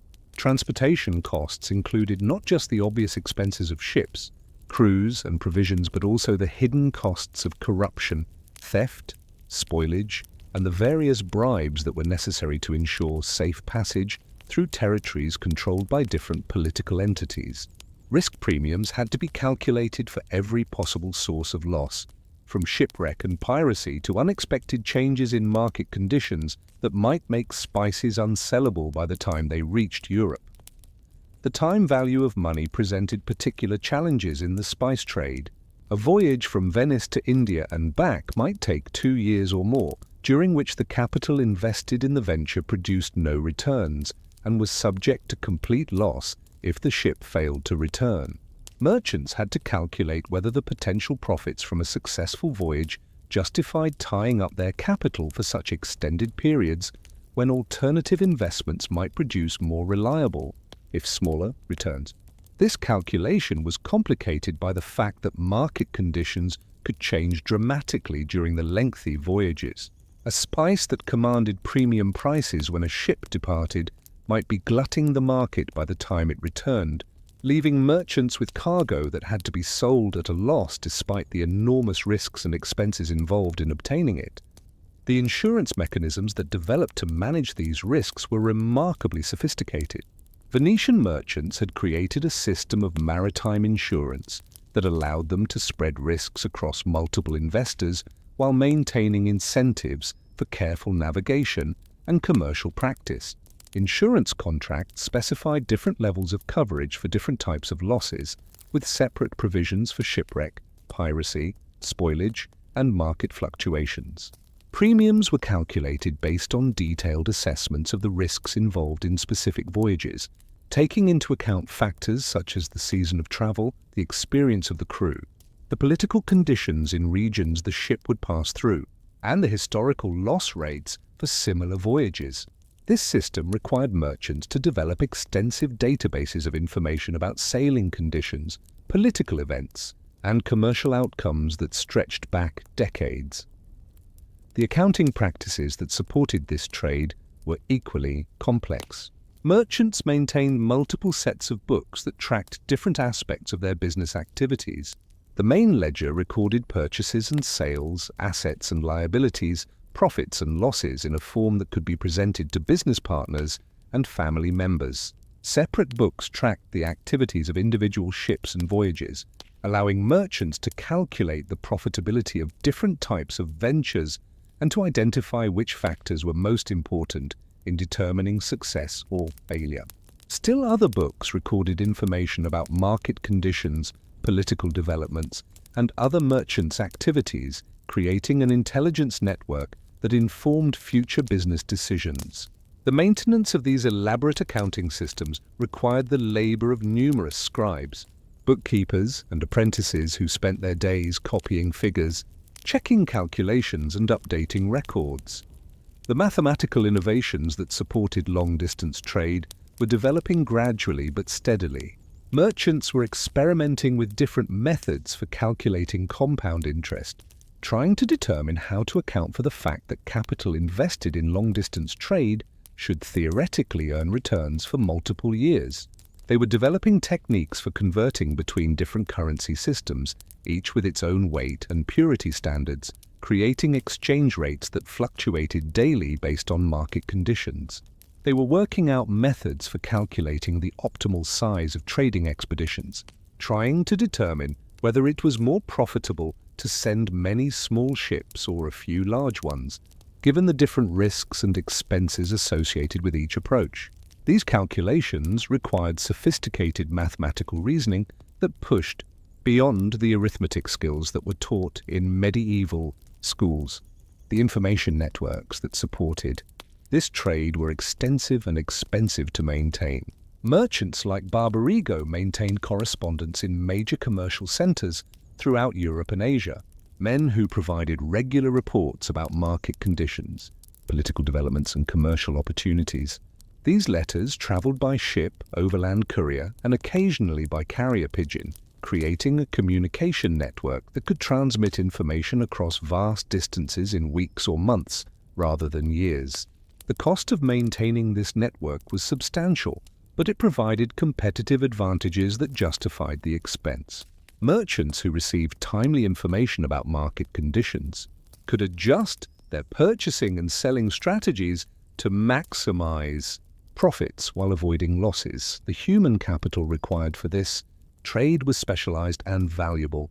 Merchants needed to understand multiple languages, currencies, legal systems, and commercial practices. They needed to be able to assess the quality of spices, negotiate with foreign merchants, navigate complex political situations, and manage large, complex organizations that stretched across multiple countries. These skills were learned through lengthy apprenticeships that began in childhood and continued throughout their careers. The most successful merchants were those who combined mathematical ability, linguistic skills, political acumen, and personal relationships that provided access to information and opportunities. The development of this human capital represented a significant investment that had to be maintained over decades. The technological innovations that supported the spice trade were often boring but essential. Improvements in ship design made vessels more seaworthy and increased their cargo capacity. Better navigation instruments allowed for more accurate determination of position, reducing the risk of shipwreck and allowing for more efficient routing. Innovations in preservation techniques reduced spoilage and allowed spices to maintain their quality over longer voyages. Better packaging materials protected cargo from moisture and damage. Each of these innovations was incremental rather than revolutionary, but their cumulative effect was to reduce the costs and risks associated with long-distance trade while improving the quality of the products that reached European markets. The seasonal rhythms of the spice trade created complex scheduling challenges. Merchants had to coordinate the timing of their purchasing activities in Asian markets with the sailing seasons in both the Indian Ocean and the Mediterranean. They had to ensure that spices purchased in India would reach European markets during periods of peak demand, typically the winter months when fresh food was scarce and preservation was most important. They had to account for the monsoon seasons that governed sailing in the Indian Ocean, the wind patterns that affected travel in the Atlantic and Mediterranean, and the seasonal variations in market demand that influenced prices throughout Europe. This scheduling required sophisticated planning and coordination that stretched across multiple years and involved dozens of different participants. The competitive dynamics of the spice trade were becoming increasingly complex. As more European merchants became involved in this commerce, profit margins began to decline, forcing participants to become more efficient and to take greater risks to maintain their returns. This competition was driving innovation in shipbuilding, navigation, financial systems, and commercial organization. Merchants were experimenting with new types of business organizations, such as the joint stock companies that would eventually dominate long-distance trade. They were developing new techniques for managing information, such as the newsletter systems that provided regular updates about market conditions. They were working out new methods for controlling quality, reducing costs, and managing risks. These innovations were transforming European commerce in ways that extended far beyond the spice trade itself. The question that emerges from this examination of the spice trade's financial complexities is whether the merchants who participated in this commerce understood that they were developing new forms of commercial organization that would fundamentally alter European economic systems. Did they realize that the accounting techniques, insurance mechanisms, and financial instruments they were creating would become the foundation for modern capitalism? Or were they simply trying to solve immediate practical problems that arose in the course of their business activities, developing innovations because they were necessary for survival and profit, rather than because they represented conscious attempts at historical transformation? This question speaks to the relationship between individual economic motivation and systematic change, between the boring work of keeping accounts and calculating risks, and the dramatic transformation of European economic systems that characterized the early modern period. The warehouse in Venice has grown quiet as evening approaches, but the real significance of the pepper trade is just beginning to emerge in the broader economic and social transformations that it has set in motion. Andrea Barbarigo has completed his examination of the pepper shipment and authorized payment to the supplier. But this seemingly routine transaction represents something much larger than a simple commercial exchange. The profits he will earn from this pepper will fund investments in shipbuilding, warehouse construction, and the development of new trade routes that will gradually connect previously isolated parts of the world into a single, integrated economic system. The boring economics of spice trading is creating the commercial infrastructure that will support European global expansion for centuries to come. The most significant transformation is occurring in the realm of financial systems. The elaborate mechanisms that merchants have developed for managing risk, calculating profit, and coordinating complex multi-year ventures are becoming standardized throughout European commerce. The accounting techniques pioneered by spice traders are being adopted by merchants dealing in other commodities, creating a common business culture that extends across national boundaries. The insurance systems that began as ways to protect individual spice shipments are evolving into comprehensive financial institutions that support all forms of long-distance trade. The banking networks that were created to finance spice voyages are becoming the foundation for modern financial systems that will eventually support industrial development and global commerce. The technological innovations that were developed for the spice trade are finding applications in other areas of economic activity. The shipbuilding techniques that were refined for long-distance spice voyages are being adapted for other types of maritime commerce. The navigation instruments that were perfected for finding the most efficient routes to spice-producing regions are becoming standard equipment for all ocean-going vessels.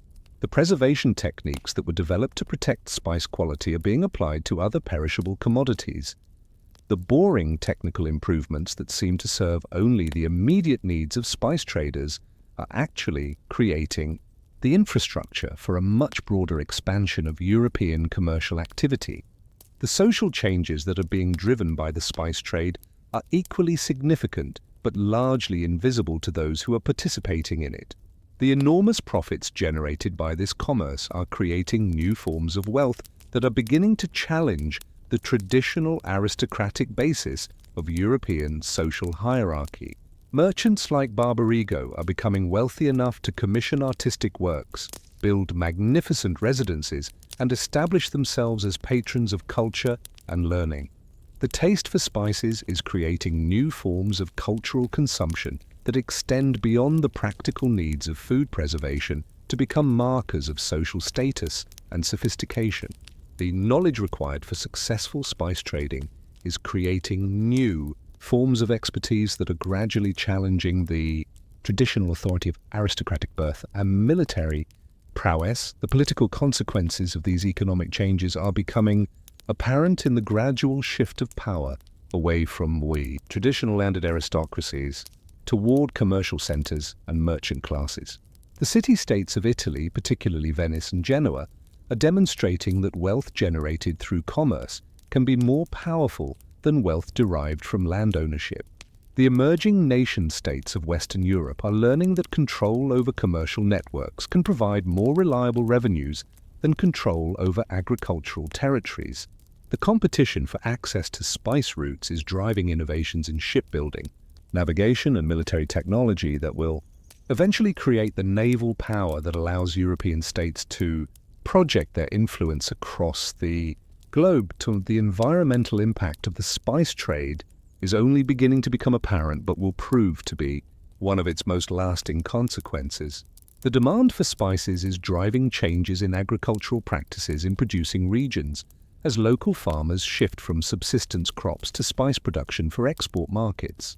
The ships that carry spices are also transporting plant and animal species that will become invasive in their new environments, disrupting existing ecological balances. The deforestation that is occurring to provide timber for shipbuilding and to clear land for spice cultivation is beginning to alter local climates and biodiversity patterns. The boring economic transactions that seem to involve only the exchange of goods for money are actually initiating environmental transformations that will continue for centuries. The cultural exchange that is facilitated by the spice trade is creating new forms of knowledge and understanding that extend far beyond commercial considerations. European merchants are learning about Asian languages, religions, social customs, and technological innovations. They are bringing back not just spices, but also knowledge about navigation, astronomy, mathematics, and geography that is gradually transforming European intellectual life. The maps that are being created to guide spice ships are incorporating information about previously unknown parts of the world, expanding European geographical consciousness and making possible new forms of speculation about the nature of the world and humanity's place within it. The boring work of commerce is actually creating the intellectual foundation for scientific and cultural developments that will characterize the Renaissance and early modern periods. The human cost of this economic transformation is substantial but largely invisible to those who profit from it. The spice trade depends on labor systems that range from the exploitative to the absolutely horrific. The porters who carry spices overland, the sailors who transport them by sea, the workers who load and unload ships, the farmers who cultivate spices in producing regions, all of these people receive only a tiny fraction of the value that is ultimately realized from spice sales in European markets. Many of them are working under conditions that are dangerous, unhealthy, and coercive. The enormous profits that are generated by the spice trade are underwriting the development of labor systems that will become increasingly brutal as European commercial interests expand around the world. The question of sustainability is beginning to emerge as merchants and consumers realize that the demand for spices is beginning to exceed the capacity of traditional production systems. The forests that produce cinnamon and other tree-based spices are being depleted faster than they can regenerate. The cultivation of pepper and other plant-based spices is beginning to require more intensive agricultural practices that may not be sustainable over the long term. The traditional trading relationships that have governed spice production and distribution for centuries are being disrupted by European commercial practices that prioritize short-term profit over long-term stability. These concerns are generating new forms of commercial organization that attempt to manage resources more systematically, creating early models for what will eventually become modern corporate structures. The psychological impact of participating in this global trade is also significant but poorly understood. Merchants like Barbarigo are developing new ways of thinking about time, space, and human relationships as they coordinate activities that stretch across multiple continents and years. They are learning to think in terms of probabilities rather than certainties, as they calculate the risks associated with long-distance ventures that may or may not succeed. They are developing new forms of trust and cooperation that extend beyond family and local community boundaries to include business partners who they may never meet in person. They are learning to process information about parts of the world that they will never visit and to make decisions based on reports that arrive months after the events they describe. These psychological adaptations are creating new forms of consciousness that will prove essential for the development of modern commercial civilization. The ultimate irony of the spice trade is that its success is undermining its own foundations. The wealth generated by this commerce is creating capital that can be invested in new forms of economic activity that will eventually make spice trading less important. The geographical knowledge gained through spice voyages is making possible other forms of long-distance trade that will compete with spices for merchant attention and capital. The commercial techniques developed for spice trading are being applied to other commodities that may generate even higher profits. The political power created by spice wealth is being used to develop colonies and territories that will produce other types of valuable goods. In its very success, The spice trade is creating the conditions for its own eventual obsolescence. As we leave the Venetian warehouse and follow the pepper that Barbarigo has just purchased on its journey through European markets, we can begin to see how the boring economics of spice trading has created connections that will fundamentally alter human history. The pepper that began as a simple agricultural product on the Malabar coast has become a carrier of complex economic, social, political, and cultural transformations. It has generated wealth that will fund new forms of artistic and intellectual activity. It has created commercial networks that will eventually support global empires. It has driven technological innovations that will make possible forms of human mobility and connection that were previously unimaginable. It has established patterns of exploitation and inequality that will persist for centuries.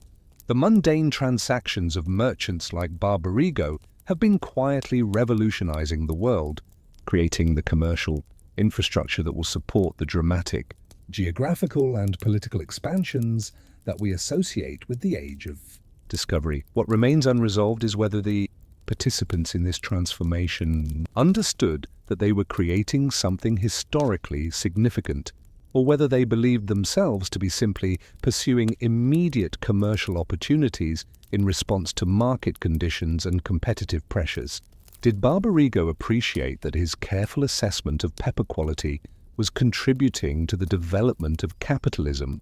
Did Portuguese navigators understand that their search for sea routes to spice-producing regions was helping to establish European global dominance?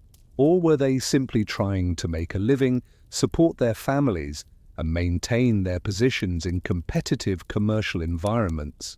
This question of historical consciousness speaks to the mysterious relationship between individual economic activity and systematic change.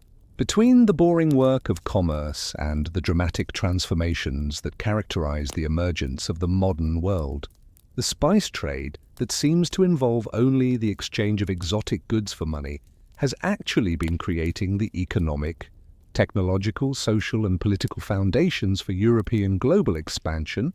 But whether its participants understood this historical significance remains an open question that challenges our understanding of how historical change actually occurs. Imagine yourself standing on the dock at Lisbon Harbour in the late 15th century, watching as a ship that departed 2 years earlier for the West African coast is finally towed into port. At first glance, the vessel appears seaworthy enough. The masts still stand proud against the evening sky, the sails are furled in proper naval fashion, and the crew members who line the deck seem healthy enough as they wave to gathered well-wishers. But as the ship draws closer to dock, you begin to notice details that tell a different story. The hull sits lower in the water than it should, suggesting that the ship has taken on substantial weight during its voyage. The lower planks appear strangely porous, as if they have been riddled with tiny holes in some mysterious assault. The crew members, who seemed robust from a distance, now reveal themselves to be pale and listless, their gums bleeding visibly as they smile and call out to people on shore.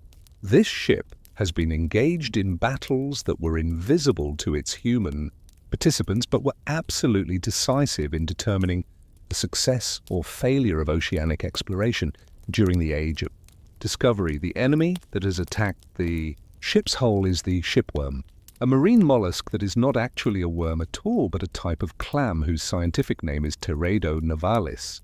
These creatures are barely visible to the human eye in their larval stage, but they possess the ability to bore through solid wood with remarkable efficiency, creating tunnels that can extend several feet into ship timbers. Once established within the wood, they continue to grow and reproduce, creating colonies that can eventually destroy the structural integrity of even the sturdiest vessels. The ship before you has been hosting these creatures for months, possibly years, and the cumulative damage has reached the point where the vessel is in danger of sinking even in calm harbor waters. The boring process is entirely silent and largely invisible. The ship's crew would have noticed nothing unusual until they began taking on water faster than their pumps could handle, at which point they would have realized that their vessel was literally being eaten from beneath their feet. The biological warfare being waged against wooden ships was not limited to shipworms. Barnacles, algae, and other marine organisms would attach themselves to hulls in vast numbers, creating a community of living creatures that significantly increased the weight of ships and reduced their sailing efficiency. A ship that left port clean and fast could become sluggish and unresponsive within months as these organisms accumulated on its bottom. The increased drag created by this biological growth could reduce sailing speed by 30% or more, making the difference between a successful voyage that reached its destination before supplies ran out and a disastrous journey that ended in starvation, scurvy, or shipwreck. The crew members who sailed these ships had to watch helplessly as their vessels became progressively less seaworthy during the very voyages that were supposed to establish their fortunes and reputations. The human biological challenges of oceanic voyaging were equally serious and often more visible in their effects. Scurvy, caused by vitamin C deficiency, was the most notorious of these conditions, but it was only one of many health problems that plagued sailors during extended ocean voyages. The disease typically began appearing after 6 to 8 weeks without fresh fruits or vegetables, when the body's stores of vitamin C became depleted. Initial symptoms included fatigue, irritability, and vague aches and pains that could easily be attributed to the normal hardships of shipboard life. As the condition progressed, however, it produced unmistakable signs: bleeding gums, loose teeth, painful joints, and the reopening of old wounds that had healed years earlier. In advanced cases, scurvy could cause internal bleeding, organ failure, and death, but even moderate cases left sailors too weak to perform their duties effectively, creating dangerous situations during storms or when approaching hostile shores. The medical understanding of scurvy during this period was primitive and often counterproductive.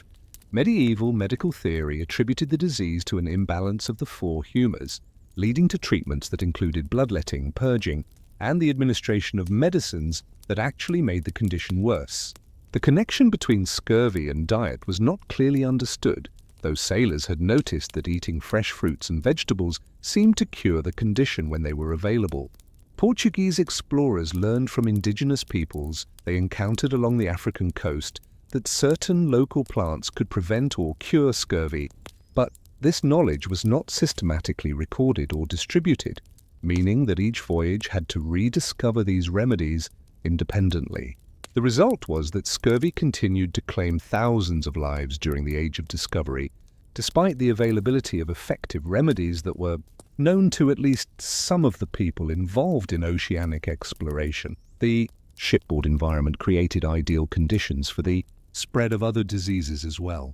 Dysentery, typhus, and various forms of food poisoning were common on ships where sanitation was poor and fresh food was unavailable for months at a time. The close quarters that characterized shipboard life meant that infectious diseases could spread rapidly through entire crews, sometimes leaving so many sailors incapacitated that ships became unmaneuverable at critical moments. The psychological stress of extended ocean voyages also took its toll, producing mental health problems that ranged from depression and anxiety to more serious conditions such as hallucinations and complete psychological breakdown. Sailors referred to these conditions collectively as calentia, a vague term that encompassed various forms of mental distress that were exacerbated by the isolation, confinement, and physical hardship of oceanic voyaging. The interaction between biological challenges created compound problems that were often more serious than individual threats would have been in isolation. A ship whose hull was being damaged by shipworms would take on water more rapidly, forcing crew members to work the pumps more frequently and intensely. This extra labor was particularly difficult for sailors who were weakened by scurvy or other diseases, creating a vicious cycle in which health problems made it more difficult to address the biological threats that were causing those same health problems. Ships that became sluggish due to marine growth on their hulls needed longer to complete their voyages, increasing the likelihood that their crews would develop scurvy or other deficiency diseases before reaching their destinations. The various biological enemies that attacked ships and Sailors were effectively coordinating their assaults in ways that human defenders could not easily counter. The economic implications of these biological challenges were substantial but often invisible to those who made decisions about maritime exploration. Ships that were damaged by shipworms required expensive repairs or replacement, adding significantly to the costs of long-distance voyages. Crew members who became ill or died during voyages reduced the efficiency of maritime operations while creating additional expenses for their support or replacement. Vessels that became fouled by marine growth required time in dry dock for cleaning, during which they could not earn profits for their owners. The delays caused by biological problems could also make the difference between reaching markets when prices were favorable and arriving when conditions had changed, potentially transforming profitable ventures into financial disasters. These costs were rarely calculated systematically, but they represented a significant hidden expense that made long-distance voyaging much more expensive than simple distance calculations would suggest. The technological responses to biological challenges were developing, gradually but steadily. Shipbuilders experimented with different types of wood, discovering that some species were more resistant to shipworm attack than others. They developed techniques for applying protective coatings to hulls, though these remedies were often ineffective and sometimes counterproductive. Naval architects began designing ships with sheathing of lead or other metals that they hoped would resist biological attack. Though these innovations were expensive and often created new problems without solving existing ones, the most effective response was simply to build ships stronger and heavier, accepting the increased cost and reduced performance as necessary expenses for creating vessels that could survive extended exposure to marine biological threats. This approach made long-distance voyaging more expensive but also more reliable, contributing to the gradual expansion of European maritime capabilities.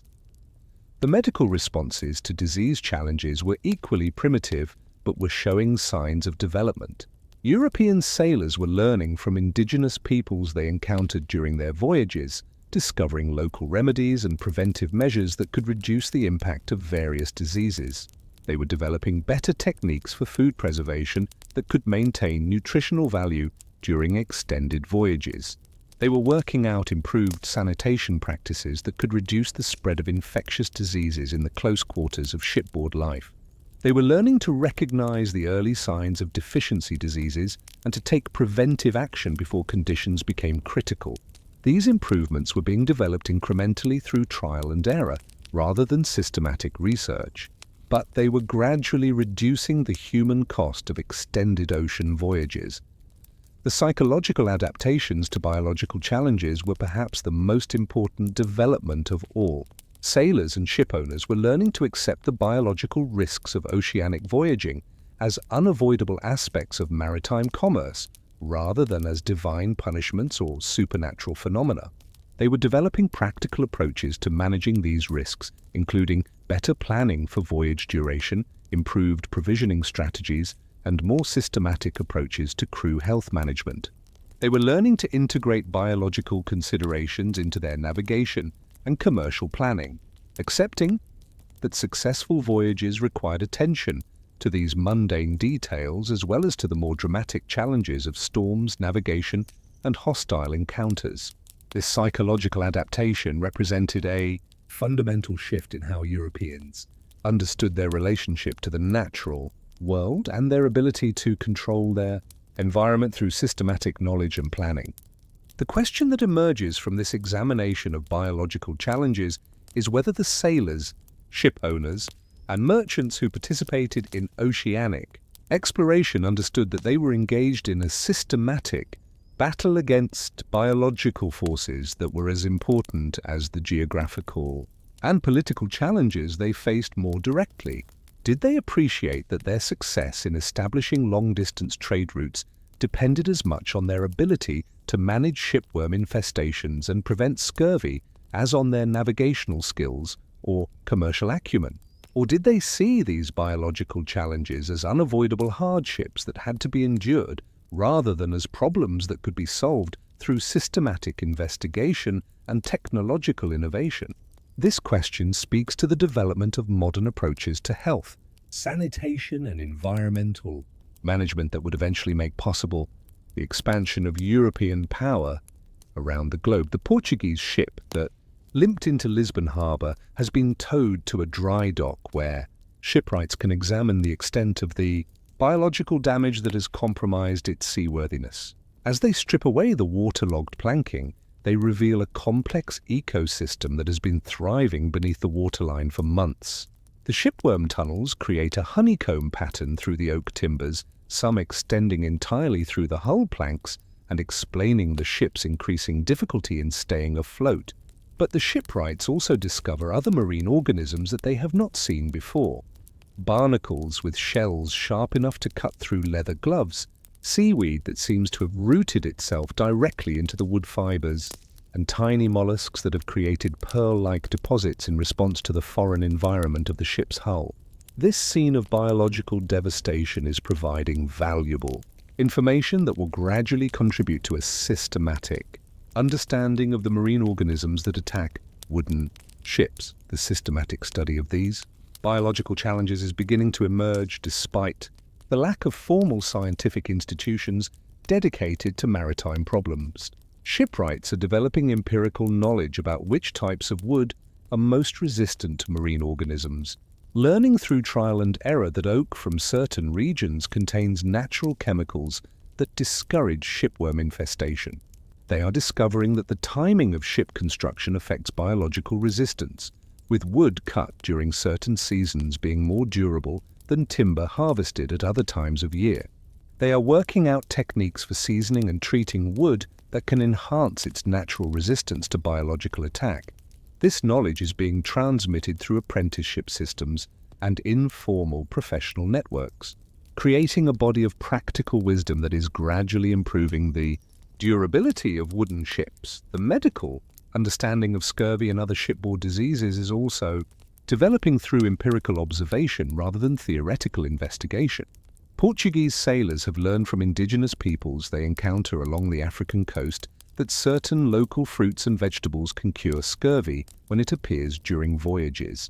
They have discovered that citrus fruits are particularly effective, though they do not understand why this is the case or how to preserve these remedies for extended periods. They are learning to identify plants in different parts of the world that contain vitamin C and other nutrients that prevent deficiency diseases. This knowledge is being recorded in ship's logs and passed between sailors through informal networks, but it is not yet being compiled into systematic medical texts or integrated into formal medical education. The development of preventive measures for shipboard diseases is proving more challenging than finding cures, but some progress is being made. European sailors are learning to include certain foods in their provisioning that can maintain nutritional health during extended voyages. They are discovering that beer and wine, while they do not prevent scurvy, can help maintain crew morale and provide some nutritional value that complements the preserved foods that constitute most of shipboard diet. They are developing techniques for sprouting grains and legumes during voyages, creating fresh vegetables that can provide essential nutrients while requiring minimal resources to produce.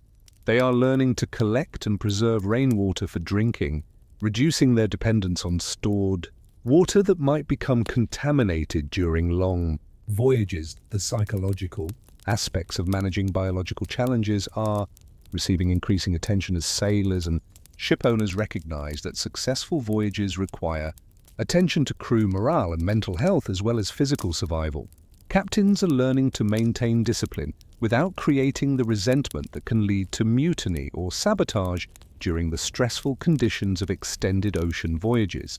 They are developing techniques for managing boredom and isolation, including organized entertainment, educational activities, and religious observances that maintain crew cohesion during months at sea. They are working out systems for dealing with conflict and maintaining social order in the close quarters of shipboard life, creating management techniques that will prove valuable for other forms of long-distance organizational activity. The technological responses to biological challenges are becoming more sophisticated, though they remain fundamentally empirical rather than theoretical. Shipbuilders are experimenting with different methods for protecting hulls, including the application of toxic substances that they hope will discourage marine organisms from attaching themselves to ships.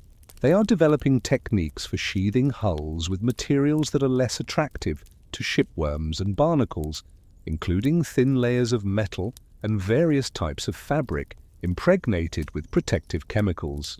They are working out systems for regular maintenance that can remove biological growth before it becomes too extensive, creating schedules for dry docking and cleaning that are based on empirical observation of biological development patterns. The nutritional understanding that is developing through experience is leading to improvements in provisioning strategies. Merchants and ship owners are learning to include a wider variety of foods in shipboard supplies, recognizing that dietary diversity can help prevent deficiency diseases even when the specific nutritional requirements are not understood. They are developing better techniques for preserving foods that can maintain their nutritional value during extended storage, including improved methods for drying, salting, and pickling various food items. They are working out systems for obtaining fresh foods during voyages, including arrangements for trading with local populations and techniques for collecting and preparing marine resources that can supplement stored provisions. The organizational innovations that are emerging from efforts to manage biological challenges are proving to be as important as the technical improvements. Ship owners are developing better systems for selecting and training crew members, recognizing that successful voyages require sailors who are not just technically competent, but also psychologically suited for the challenges of extended ocean travel. They are creating more systematic approaches to voyage planning that take into account the biological aspects of long-distance travel, including provisions for medical care, food preservation, and hull maintenance.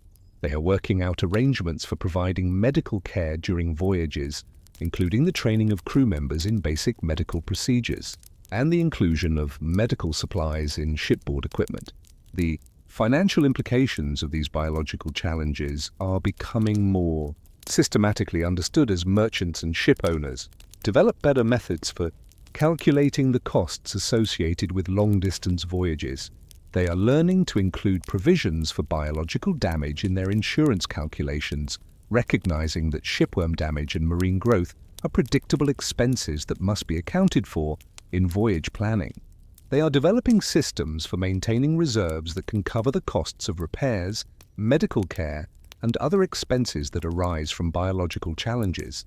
They are working out arrangements for sharing these costs among multiple investors, creating financial mechanisms that can spread the risks associated with biological challenges across larger groups of participants. The educational systems that are developing to transmit knowledge about biological challenges are informal but effective.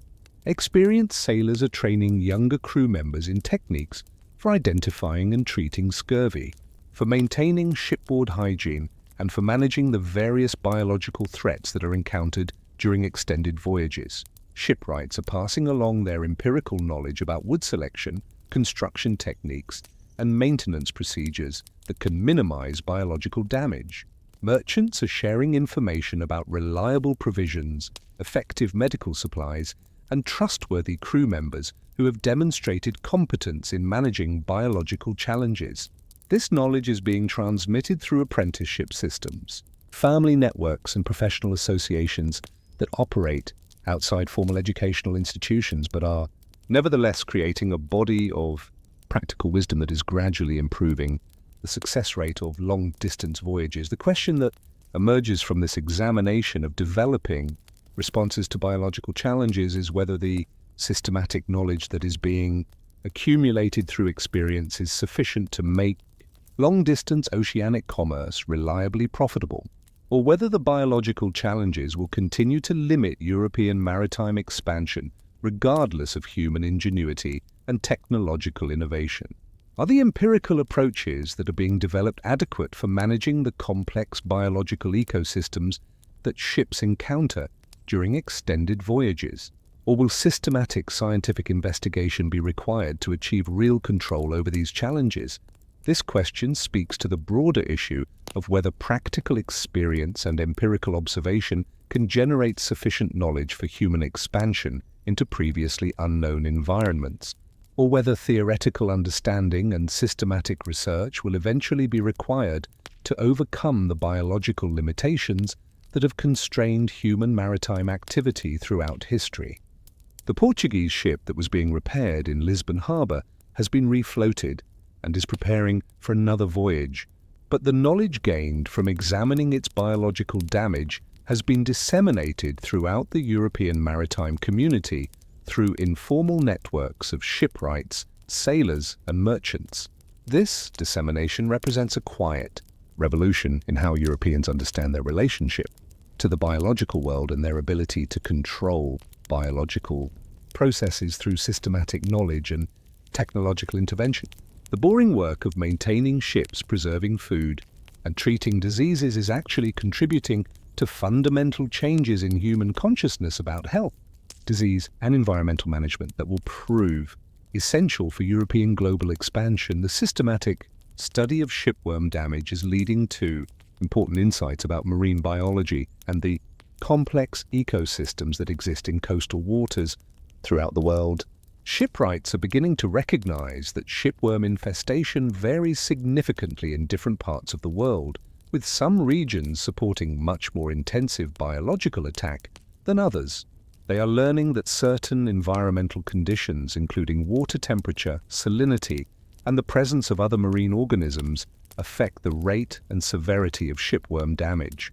They are discovering that the season during which ships are in water influences biological attack patterns, with some times of year being more dangerous than others.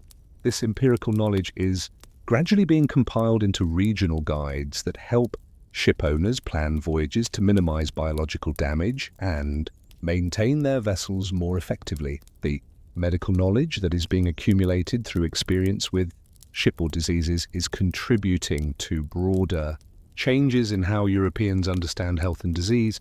Sailors and ship surgeons are learning to recognize the patterns of scurvy development and to identify effective treatments that can reverse the condition when it appears. They are discovering that certain foods have preventive properties that can maintain health during extended periods when fresh provisions are unavailable. They are working out techniques for preserving medical knowledge that can be applied consistently across different voyages and different ships.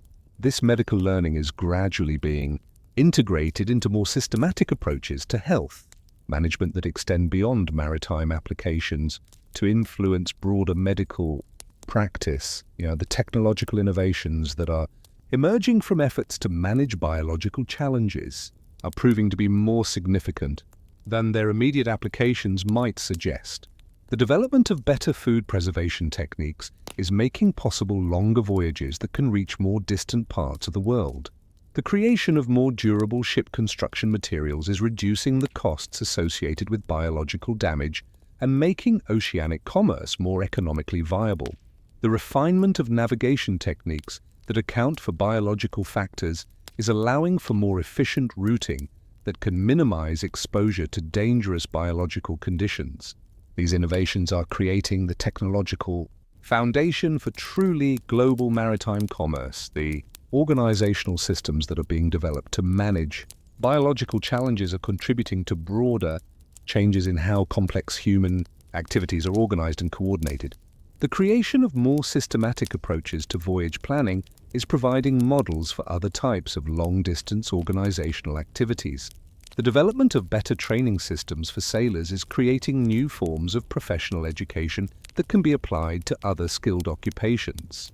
The establishment of more effective insurance and financial mechanisms is contributing to the development of modern financial systems that can support complex commercial ventures. These organizational innovations are creating institutional frameworks that will prove essential for managing the expanded scale of human activity that characterizes the early modern period. The psychological adaptations that are being required for successful long-distance voyaging are creating new forms of human consciousness that will prove important for European expansion. Sailors are learning to accept uncertainty and to make decisions based on incomplete information, developing psychological flexibility that will prove valuable in unfamiliar environments. They are learning to cooperate with people from different cultural backgrounds, developing cross-cultural communication skills that will be essential for establishing trading relationships in distant parts of the world. They are learning to maintain psychological health under conditions of isolation and stress, developing mental health management techniques that can be applied to other challenging situations. These psychological adaptations are creating new forms of human capability that will prove essential for European global expansion. The environmental understanding that is developing through experience with biological challenges is contributing to new forms of ecological consciousness that will influence how Europeans interact with natural environments throughout the world. Sailors are learning that human activities have predictable effects on biological systems and that these effects can be managed through systematic intervention. They are discovering that different parts of the world support different types of biological communities, and that understanding these differences is essential for successful human activity. They are recognizing that biological resources are finite and that their exploitation requires careful planning if they are to remain available for long-term use. This ecological understanding is creating the foundation for more systematic approaches to environmental management that will influence European activities in all parts of the world. The scientific knowledge that is emerging from practical experience with biological challenges is gradually being integrated into more systematic theoretical frameworks that will support further technological and medical development.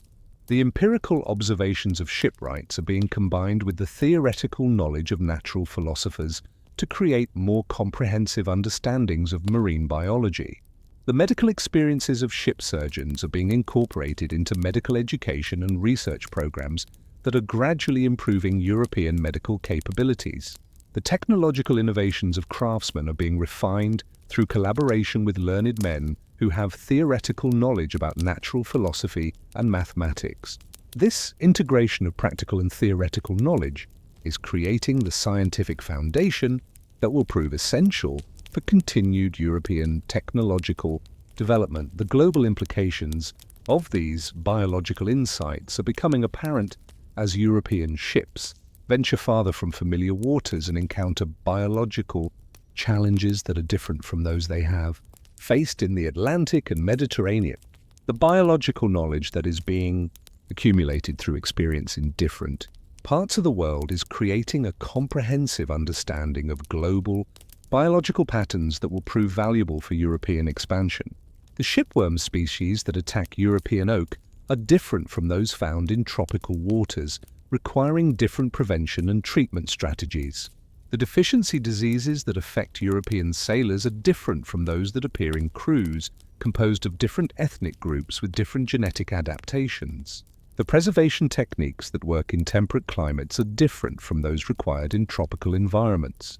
This global biological knowledge is creating the foundation for European adaptation to biological conditions throughout the world. The question that emerges from this examination of biological challenges and responses is whether the systematic knowledge that is being developed through experience will prove sufficient for European expansion into all parts of the world, or whether there are biological limitations that will constrain human activity regardless of technological development and scientific understanding. Are the empirical approaches and incremental innovations that are being developed adequate for managing the complex biological ecosystems that exist in all parts of the world, or will continued expansion require more systematic scientific investigation and theoretical understanding? This question speaks to the ultimate limits of human expansion and the relationship between practical experience and systematic knowledge in overcoming natural constraints on human activity. As we leave the Lisbon dockyard where the repaired ship is preparing for its next voyage, we can begin to see how the boring biological challenges of ocean travel have been quietly driving fundamental changes in how Europeans understand their relationship to the natural world and their ability to control biological processes through systematic knowledge and technological intervention. The shipworm damage that seemed like nothing more than a technical problem has actually been contributing to the development of marine biology, ship, construction technology, and ecological understanding that will prove essential for European maritime expansion. The scurvy that devastated ship crews has been driving improvements in nutrition, medicine, and health management that will reduce the human cost of global exploration. The biological challenges that seemed like mundane obstacles to be overcome have actually been creating the scientific, technological, and organizational foundation for European global dominance. The boring biological battles of ocean travel have been quietly revolutionizing European capabilities in ways that will prove far more important than the dramatic naval victories and geographical discoveries that capture historical attention. What remains unresolved is whether the systematic biological knowledge that is being developed will prove adequate for managing the complex ecological relationships that European expansion is beginning to disrupt, or whether the biological challenges will ultimately prove to be constraining factors that limit the extent of European global power.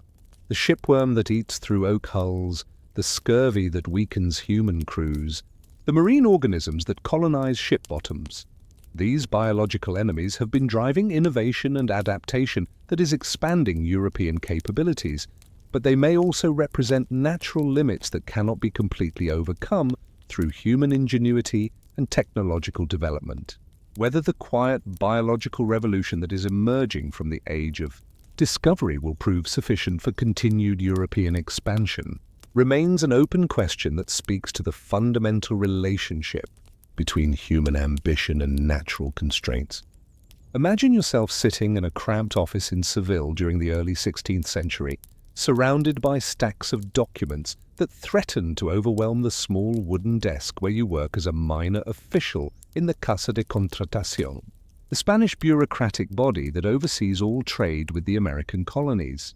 The air is thick with the smell of ink, damp paper, and the candle wax that provides your only illumination during the long Spanish afternoons when the Mediterranean sun beats mercilessly against the stone walls of your office.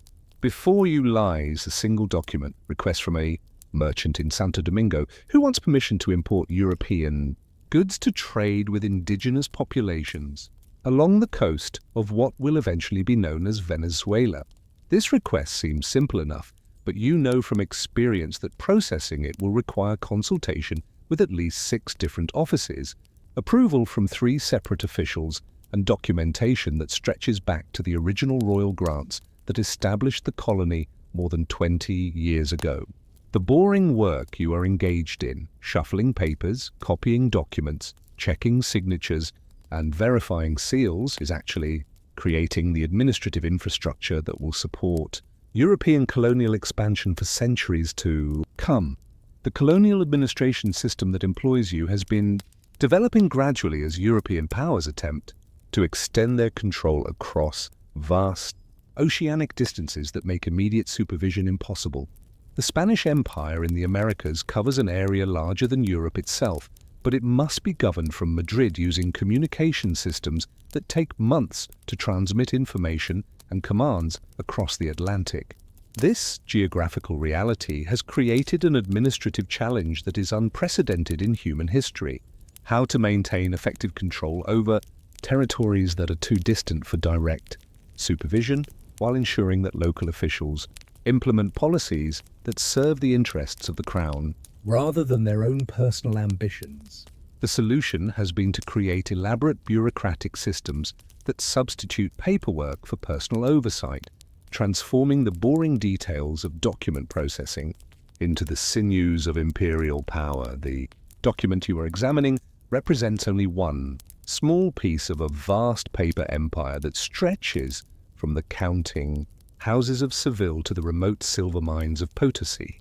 Every aspect of colonial life, from the birth of a child to the construction of a church, from the planting of a crop to the establishment of a new town, must be documented, approved, and recorded in multiple copies that are distributed to different offices throughout the imperial bureaucracy. This documentation serves multiple purposes simultaneously. It provides a record of colonial activities that can be consulted by future officials. It creates accountability mechanisms that can identify corruption and incompetence. It establishes precedents that can guide future decision-making, and it maintains the illusion of royal control over activities that are actually taking place thousands of miles away from the nearest royal court. The paperwork you process daily is creating the institutional memory and administrative consistency that allows the empire to function despite the enormous distances and communication delays that characterize colonial governance. The technical challenges of maintaining this paper empire are substantial and often invisible to those who benefit from its operation. Every document must be copied multiple times by hand, creating opportunities for error that could have serious consequences for colonial administration. The copies must be distributed to different offices using ships that are subject to the same hazards: storms, shipworms, scurvy, pirates that threaten all oceanic commerce. The documents must be stored in conditions that will preserve them for decades or centuries, requiring the development of techniques for paper production, ink formulation, and storage that can maintain legibility in tropical climates where humidity, insects, and mold destroy written records with frightening efficiency. The officials who process these documents must be trained in multiple languages, legal systems, and administrative procedures that vary depending on the type of transaction being documented and the parties involved. The economic implications of colonial administration are profound, though they are rarely recognized by those who participate in its daily operations. The fees that are charged for processing documents, the salaries that are paid to colonial officials, the costs of maintaining administrative offices throughout the empire. These expenses represent a significant portion of the total cost of colonial administration, often exceeding the expenses associated with military conquest and defense.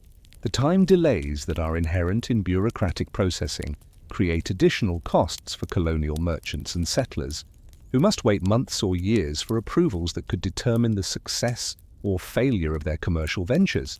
The complexity of administrative procedures creates opportunities for corruption that can add significantly to the cost of legitimate business activities, while the documentation requirements create barriers to entry that favor established merchants over newcomers who lack the knowledge and connections necessary to navigate bureaucratic procedures successfully. The social consequences of colonial bureaucracy are equally significant, though they are even less visible.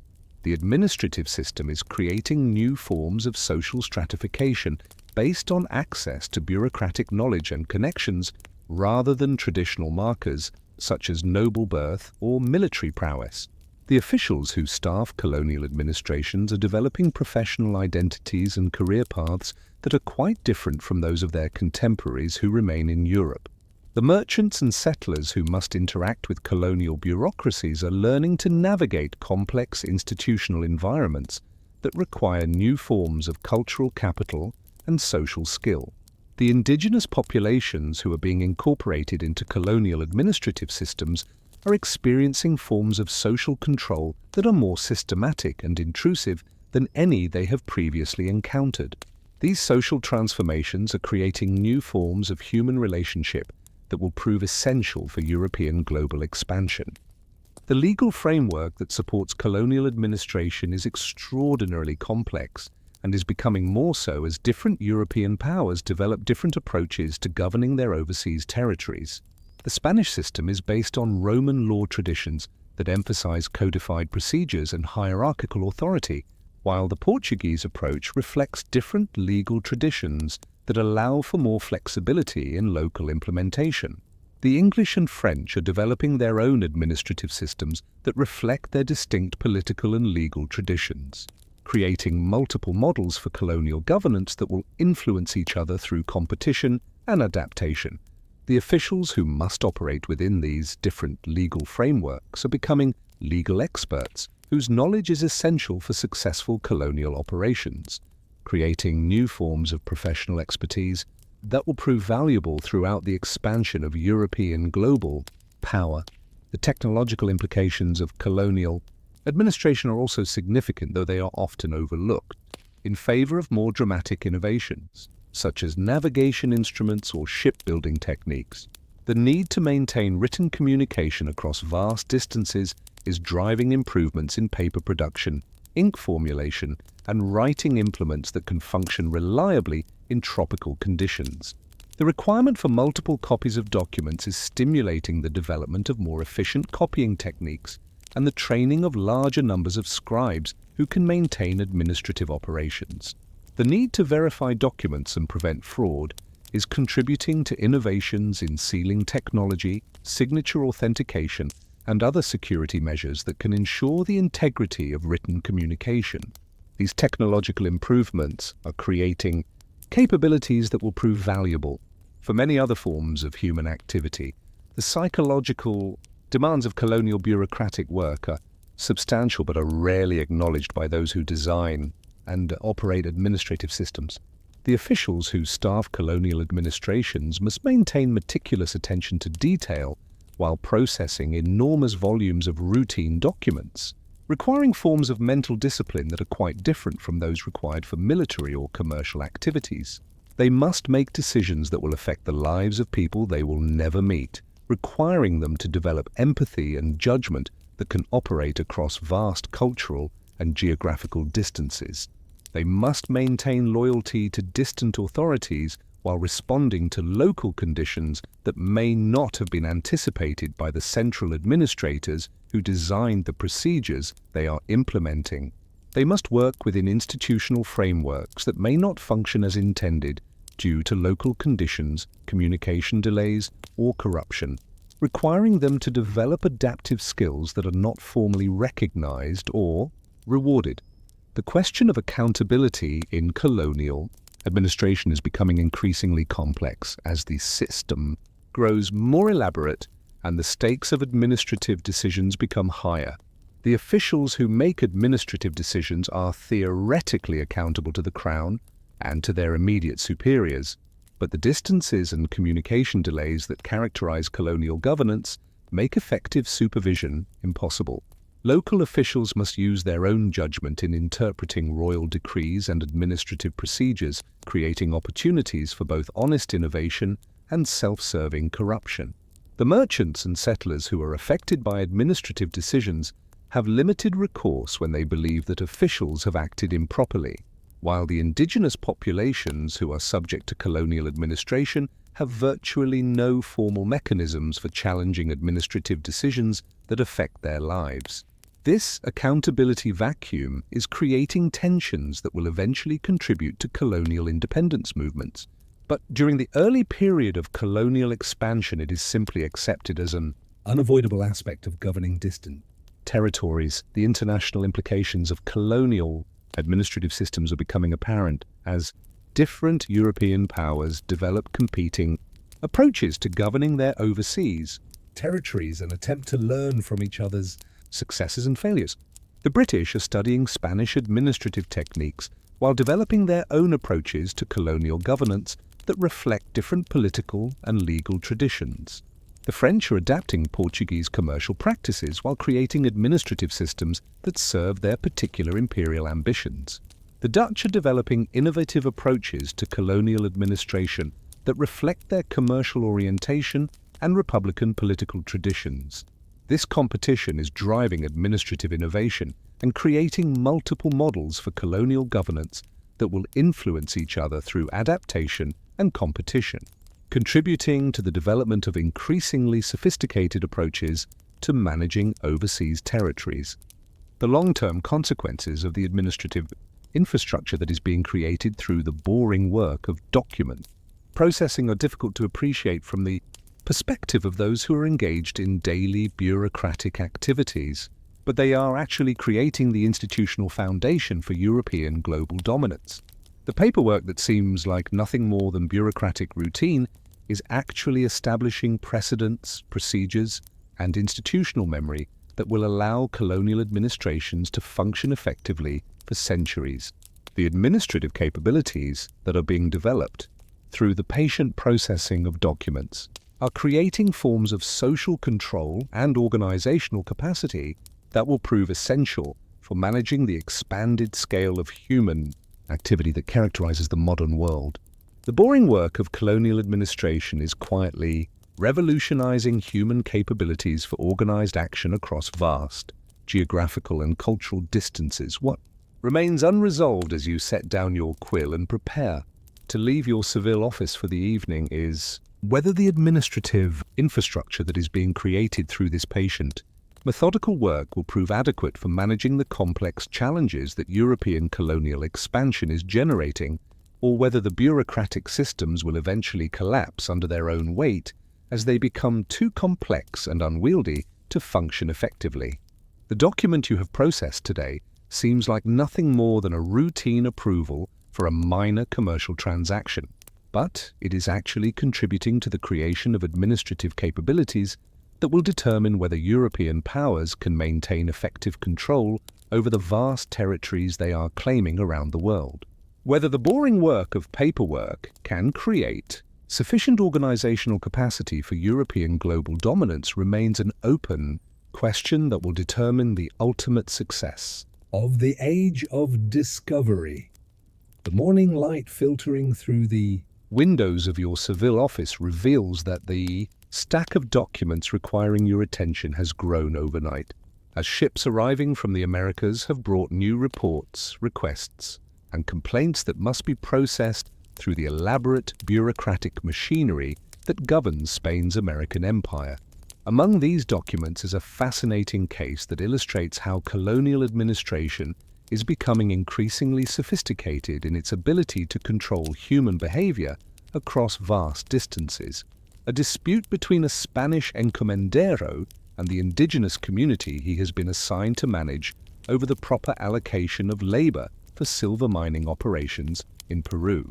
This dispute appears to be a simple matter of local conflict, but the documents that accompany it reveal the elaborate administrative systems that have been created to govern every aspect of colonial life.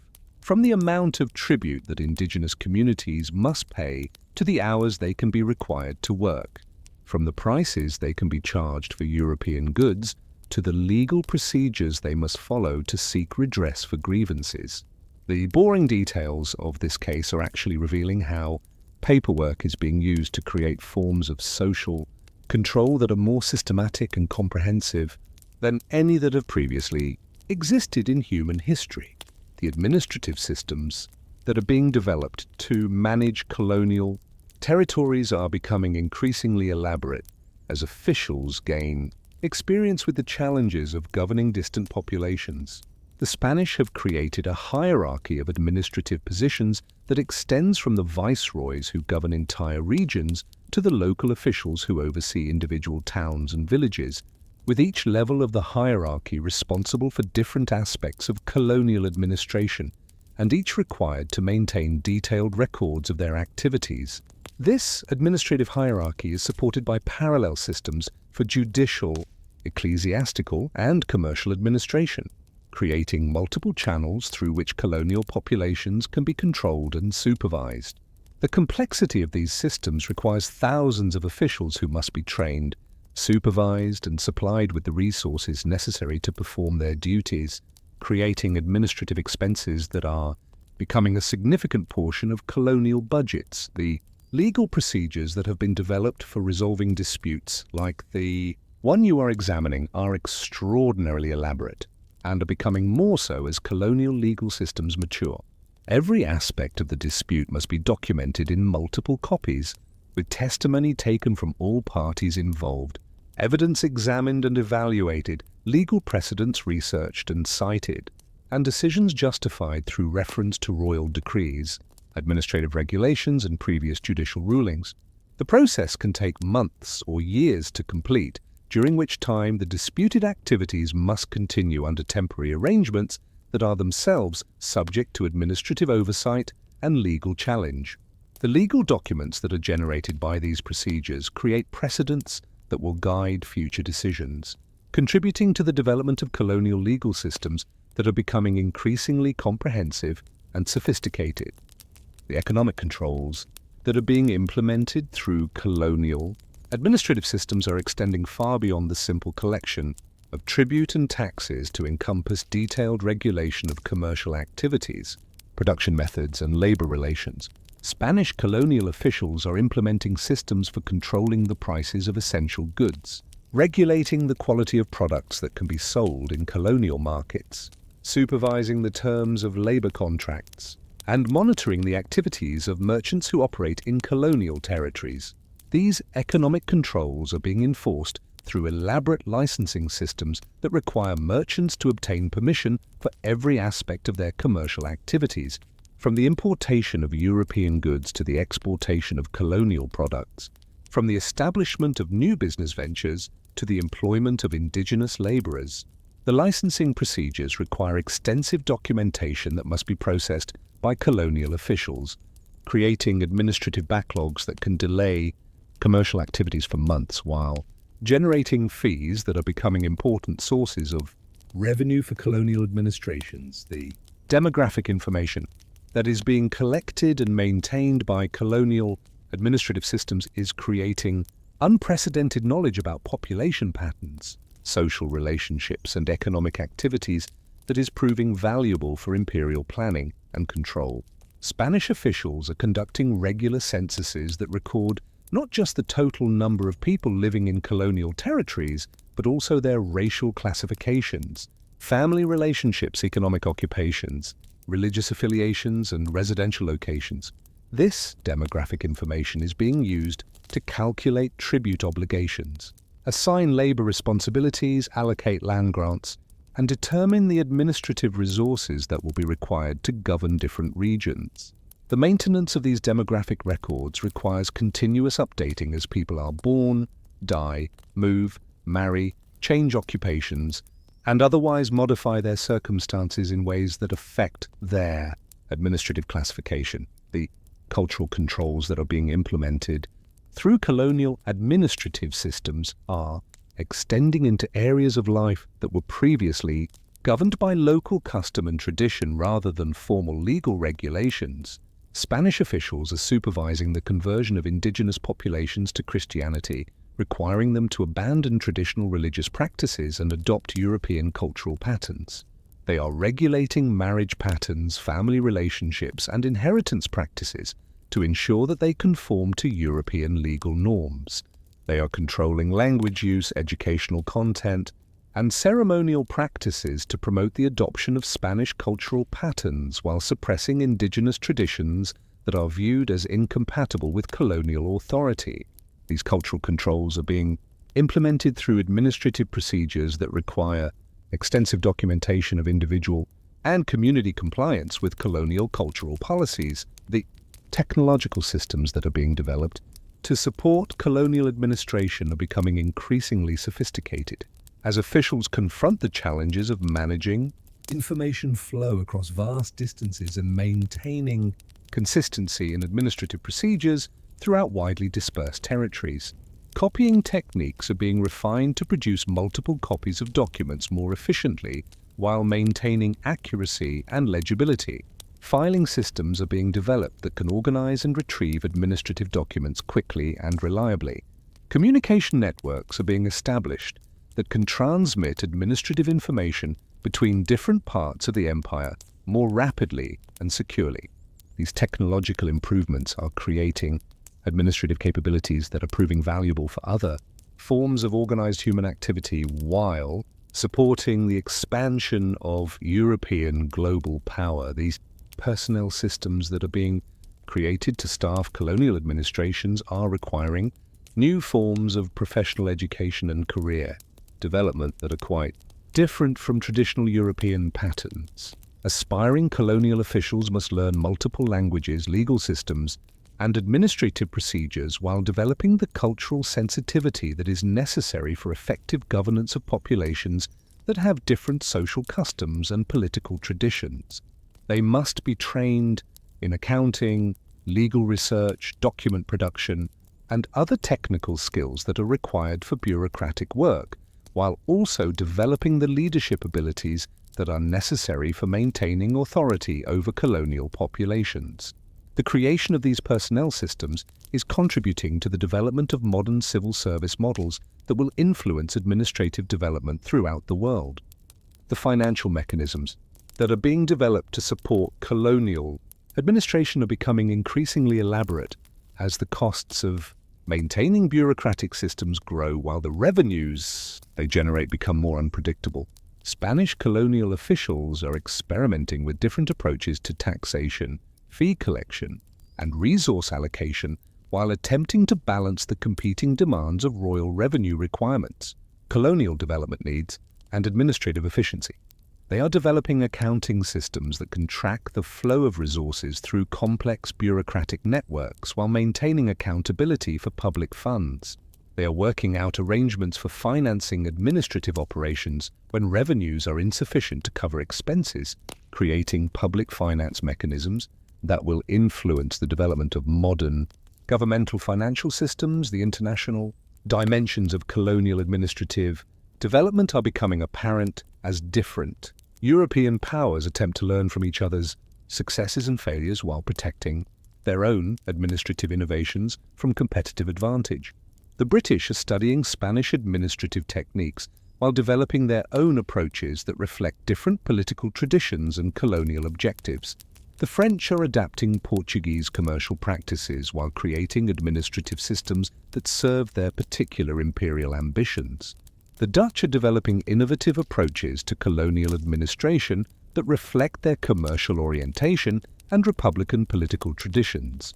This international competition is driving administrative innovation while creating multiple models for colonial governance that will influence each other through adaptation and competition, contributing to the development of increasingly sophisticated approaches to managing overseas territories. The question that emerges from this examination of colonial administrative development is whether the elaborate bureaucratic systems that are being created through the boring work of document processing will prove adequate for maintaining effective European control over colonial territories as they become more economically developed and politically sophisticated.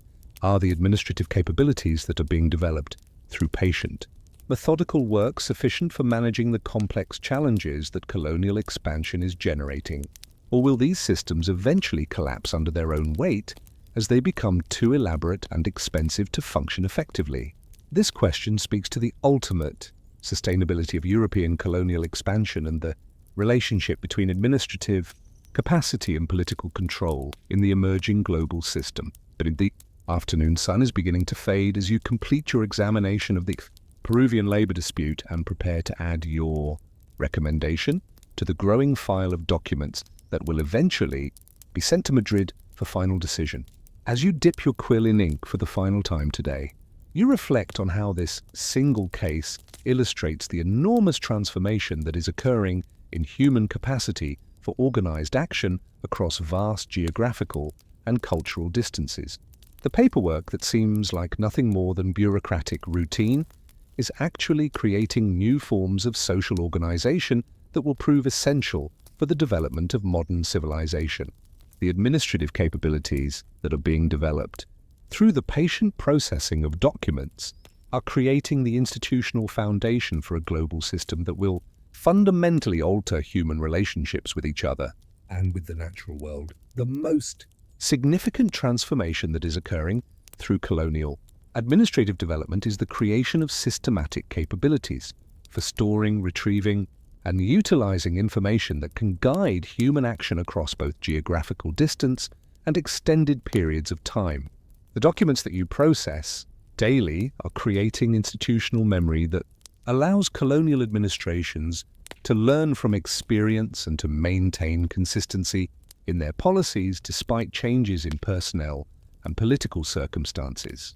This institutional memory is creating forms of organizational learning that are quite different from the individual knowledge and skills that characterize traditional societies, making possible coordinated action by large groups of people who have never met each other and may never meet. The boring work of copying documents and maintaining files is actually creating the foundation for modern organizational capabilities that will prove essential for managing the expanded scale of human activity that characterizes the modern world. The administrative systems that are being developed through colonial experience are also creating new forms of social control that are more systematic and comprehensive than any that have previously existed in human history. The detailed documentation of individual and community activities that is required for colonial administration is making possible new forms of surveillance and supervision that extend into areas of life that were previously governed by local custom and tradition rather than formal legal regulations. The standardized procedures that are being developed for processing documents and making administrative decisions are creating predictable patterns of behavior that can be anticipated and influenced by central authorities. The record-keeping systems that are being implemented are creating accountability mechanisms that can identify and correct deviations from established policies. These social control capabilities are creating new forms of human relationship that will prove essential for maintaining order in the complex societies that are emerging through European global expansion. The legal precedents that are being established through the resolution of individual cases like the Peruvian labor dispute are creating comprehensive legal systems that will govern colonial territories for centuries. The documents that record these precedents are creating law libraries that can be consulted by future officials who must deal with similar situations, ensuring consistency in legal interpretation while also allowing for gradual evolution in legal doctrine. The legal procedures that are being developed for investigating disputes and rendering decisions are creating due process protections that extend beyond colonial applications to influence the development of modern legal systems throughout the world. The boring work of legal documentation is quietly creating the institutional foundation for modern legal systems that will prove essential for managing complex societies. The economic institutions that are being created through colonial administrative systems are also proving to be more significant than their immediate applications might suggest. The accounting techniques that are being developed for tracking colonial revenues and expenditures are creating standardized approaches to financial management that can be applied to other forms of organized human activity. The banking systems that are being established to support colonial commerce are creating financial instruments and institutions that will prove essential for economic development throughout the world. The regulatory systems that are being implemented to control colonial trade are creating governmental capabilities for economic management that will influence the development of modern economic policy. The routine work of financial administration is creating economic institutions that will prove essential for the development of modern capitalism. These technological innovations that are being developed to support colonial administration are creating capabilities that extend far beyond bureaucratic applications. The improvements in communication systems that are being implemented to maintain contact between colonial territories and European capitals are creating infrastructure that can support many other forms of human interaction across vast distances. The copying and reproduction techniques that are being refined for document production are creating technologies that will eventually support the printing and publishing industries that will prove essential for the spread of knowledge and information. The filing and information retrieval systems that are being developed for administrative use are creating approaches to information management that will prove valuable for scientific research, commercial development, and many other forms of human activity. The boring work of document processing is quietly driving technological innovation that will prove essential for modern civilization. The human capital that is being developed through participation in colonial administration is creating professional expertise that will prove valuable for many other forms of organized human activity. The officials who staff colonial bureaucracies are learning skills in organization, communication, and management that can be applied to other types of complex enterprises. They are developing cultural sensitivity and cross-cultural communication capabilities that will prove essential for international commerce, diplomacy, and many other forms of cross-cultural interaction. They are learning to work within complex institutional environments that require attention to multiple constituencies and competing objectives, developing political skills that will prove valuable for leadership in many different contexts. The routine work of colonial administration is creating human capabilities that will prove essential for managing the expanded scale of human organization that characterizes the modern world. The international competition that is driving colonial administrative innovation is creating multiple models for organizing human activity that will influence each other through adaptation and competition, contributing to the development of increasingly sophisticated approaches to managing complex societies. The Spanish emphasis on legal procedures and hierarchical authority is creating administrative traditions that will influence governance throughout Latin America and other parts of the world. The British focus on commercial efficiency and local autonomy is creating institutional patterns that will prove influential in North America and other regions where British influence extends. The French emphasis on cultural integration and centralized planning is creating administrative approaches that will influence colonial development in Africa and other parts of the world. The competition between these different administrative traditions is creating institutional diversity that will prove valuable for addressing the complex challenges that human societies will face in the future. The ultimate question that emerges from this examination of colonial administrative development is whether the paper empires that are being created through the boring work of document processing will prove to be sustainable foundations for human civilization, or whether they represent transitional phenomena that will eventually be superseded by other forms of social organization. Are the administrative capabilities that are being developed through colonial experience sufficient for managing the complex challenges that human societies will face as they become more interconnected and interdependent? Or will these elaborate bureaucratic systems eventually collapse under their own weight as they become too complex and expensive to function effectively? This question speaks to the ultimate sustainability of the institutional innovations that are emerging from the age of discovery and their adequacy for supporting long-term human development. The unresolved issue that haunts your final examination of the Peruvian labor dispute is whether the administrative systems that are being created through this patient methodical work represent genuine innovations in human organizational capability, or whether they are simply scaled-up versions of traditional authority relationships that will prove inadequate for managing the complex challenges of modern civilization. The document you hold in your hand seems like nothing more than a routine administrative decision, but it is actually contributing to the creation of institutional capabilities that will determine whether European powers can maintain effective control over the global system they are creating. Whether the boring work of paperwork can create sufficient organizational capacity for managing the expanded scale of human activity that characterizes the modern world remains an open question that will determine the ultimate legacy of the age of discovery. As you extinguish your candle and prepare to leave your office for the evening, you cannot know that the administrative capabilities you are helping to develop through the patient processing of documents will prove to be among the most significant innovations of the early modern period. The paper empire that seems like nothing more than bureaucratic routine is actually creating the institutional foundation for modern civilization, establishing precedents and procedures that will govern human relationships for centuries to come. The boring work of colonial administration is quietly revolutionizing human capabilities for organized action in ways that will prove far more important than the dramatic voyages of discovery and military conquests that capture historical attention.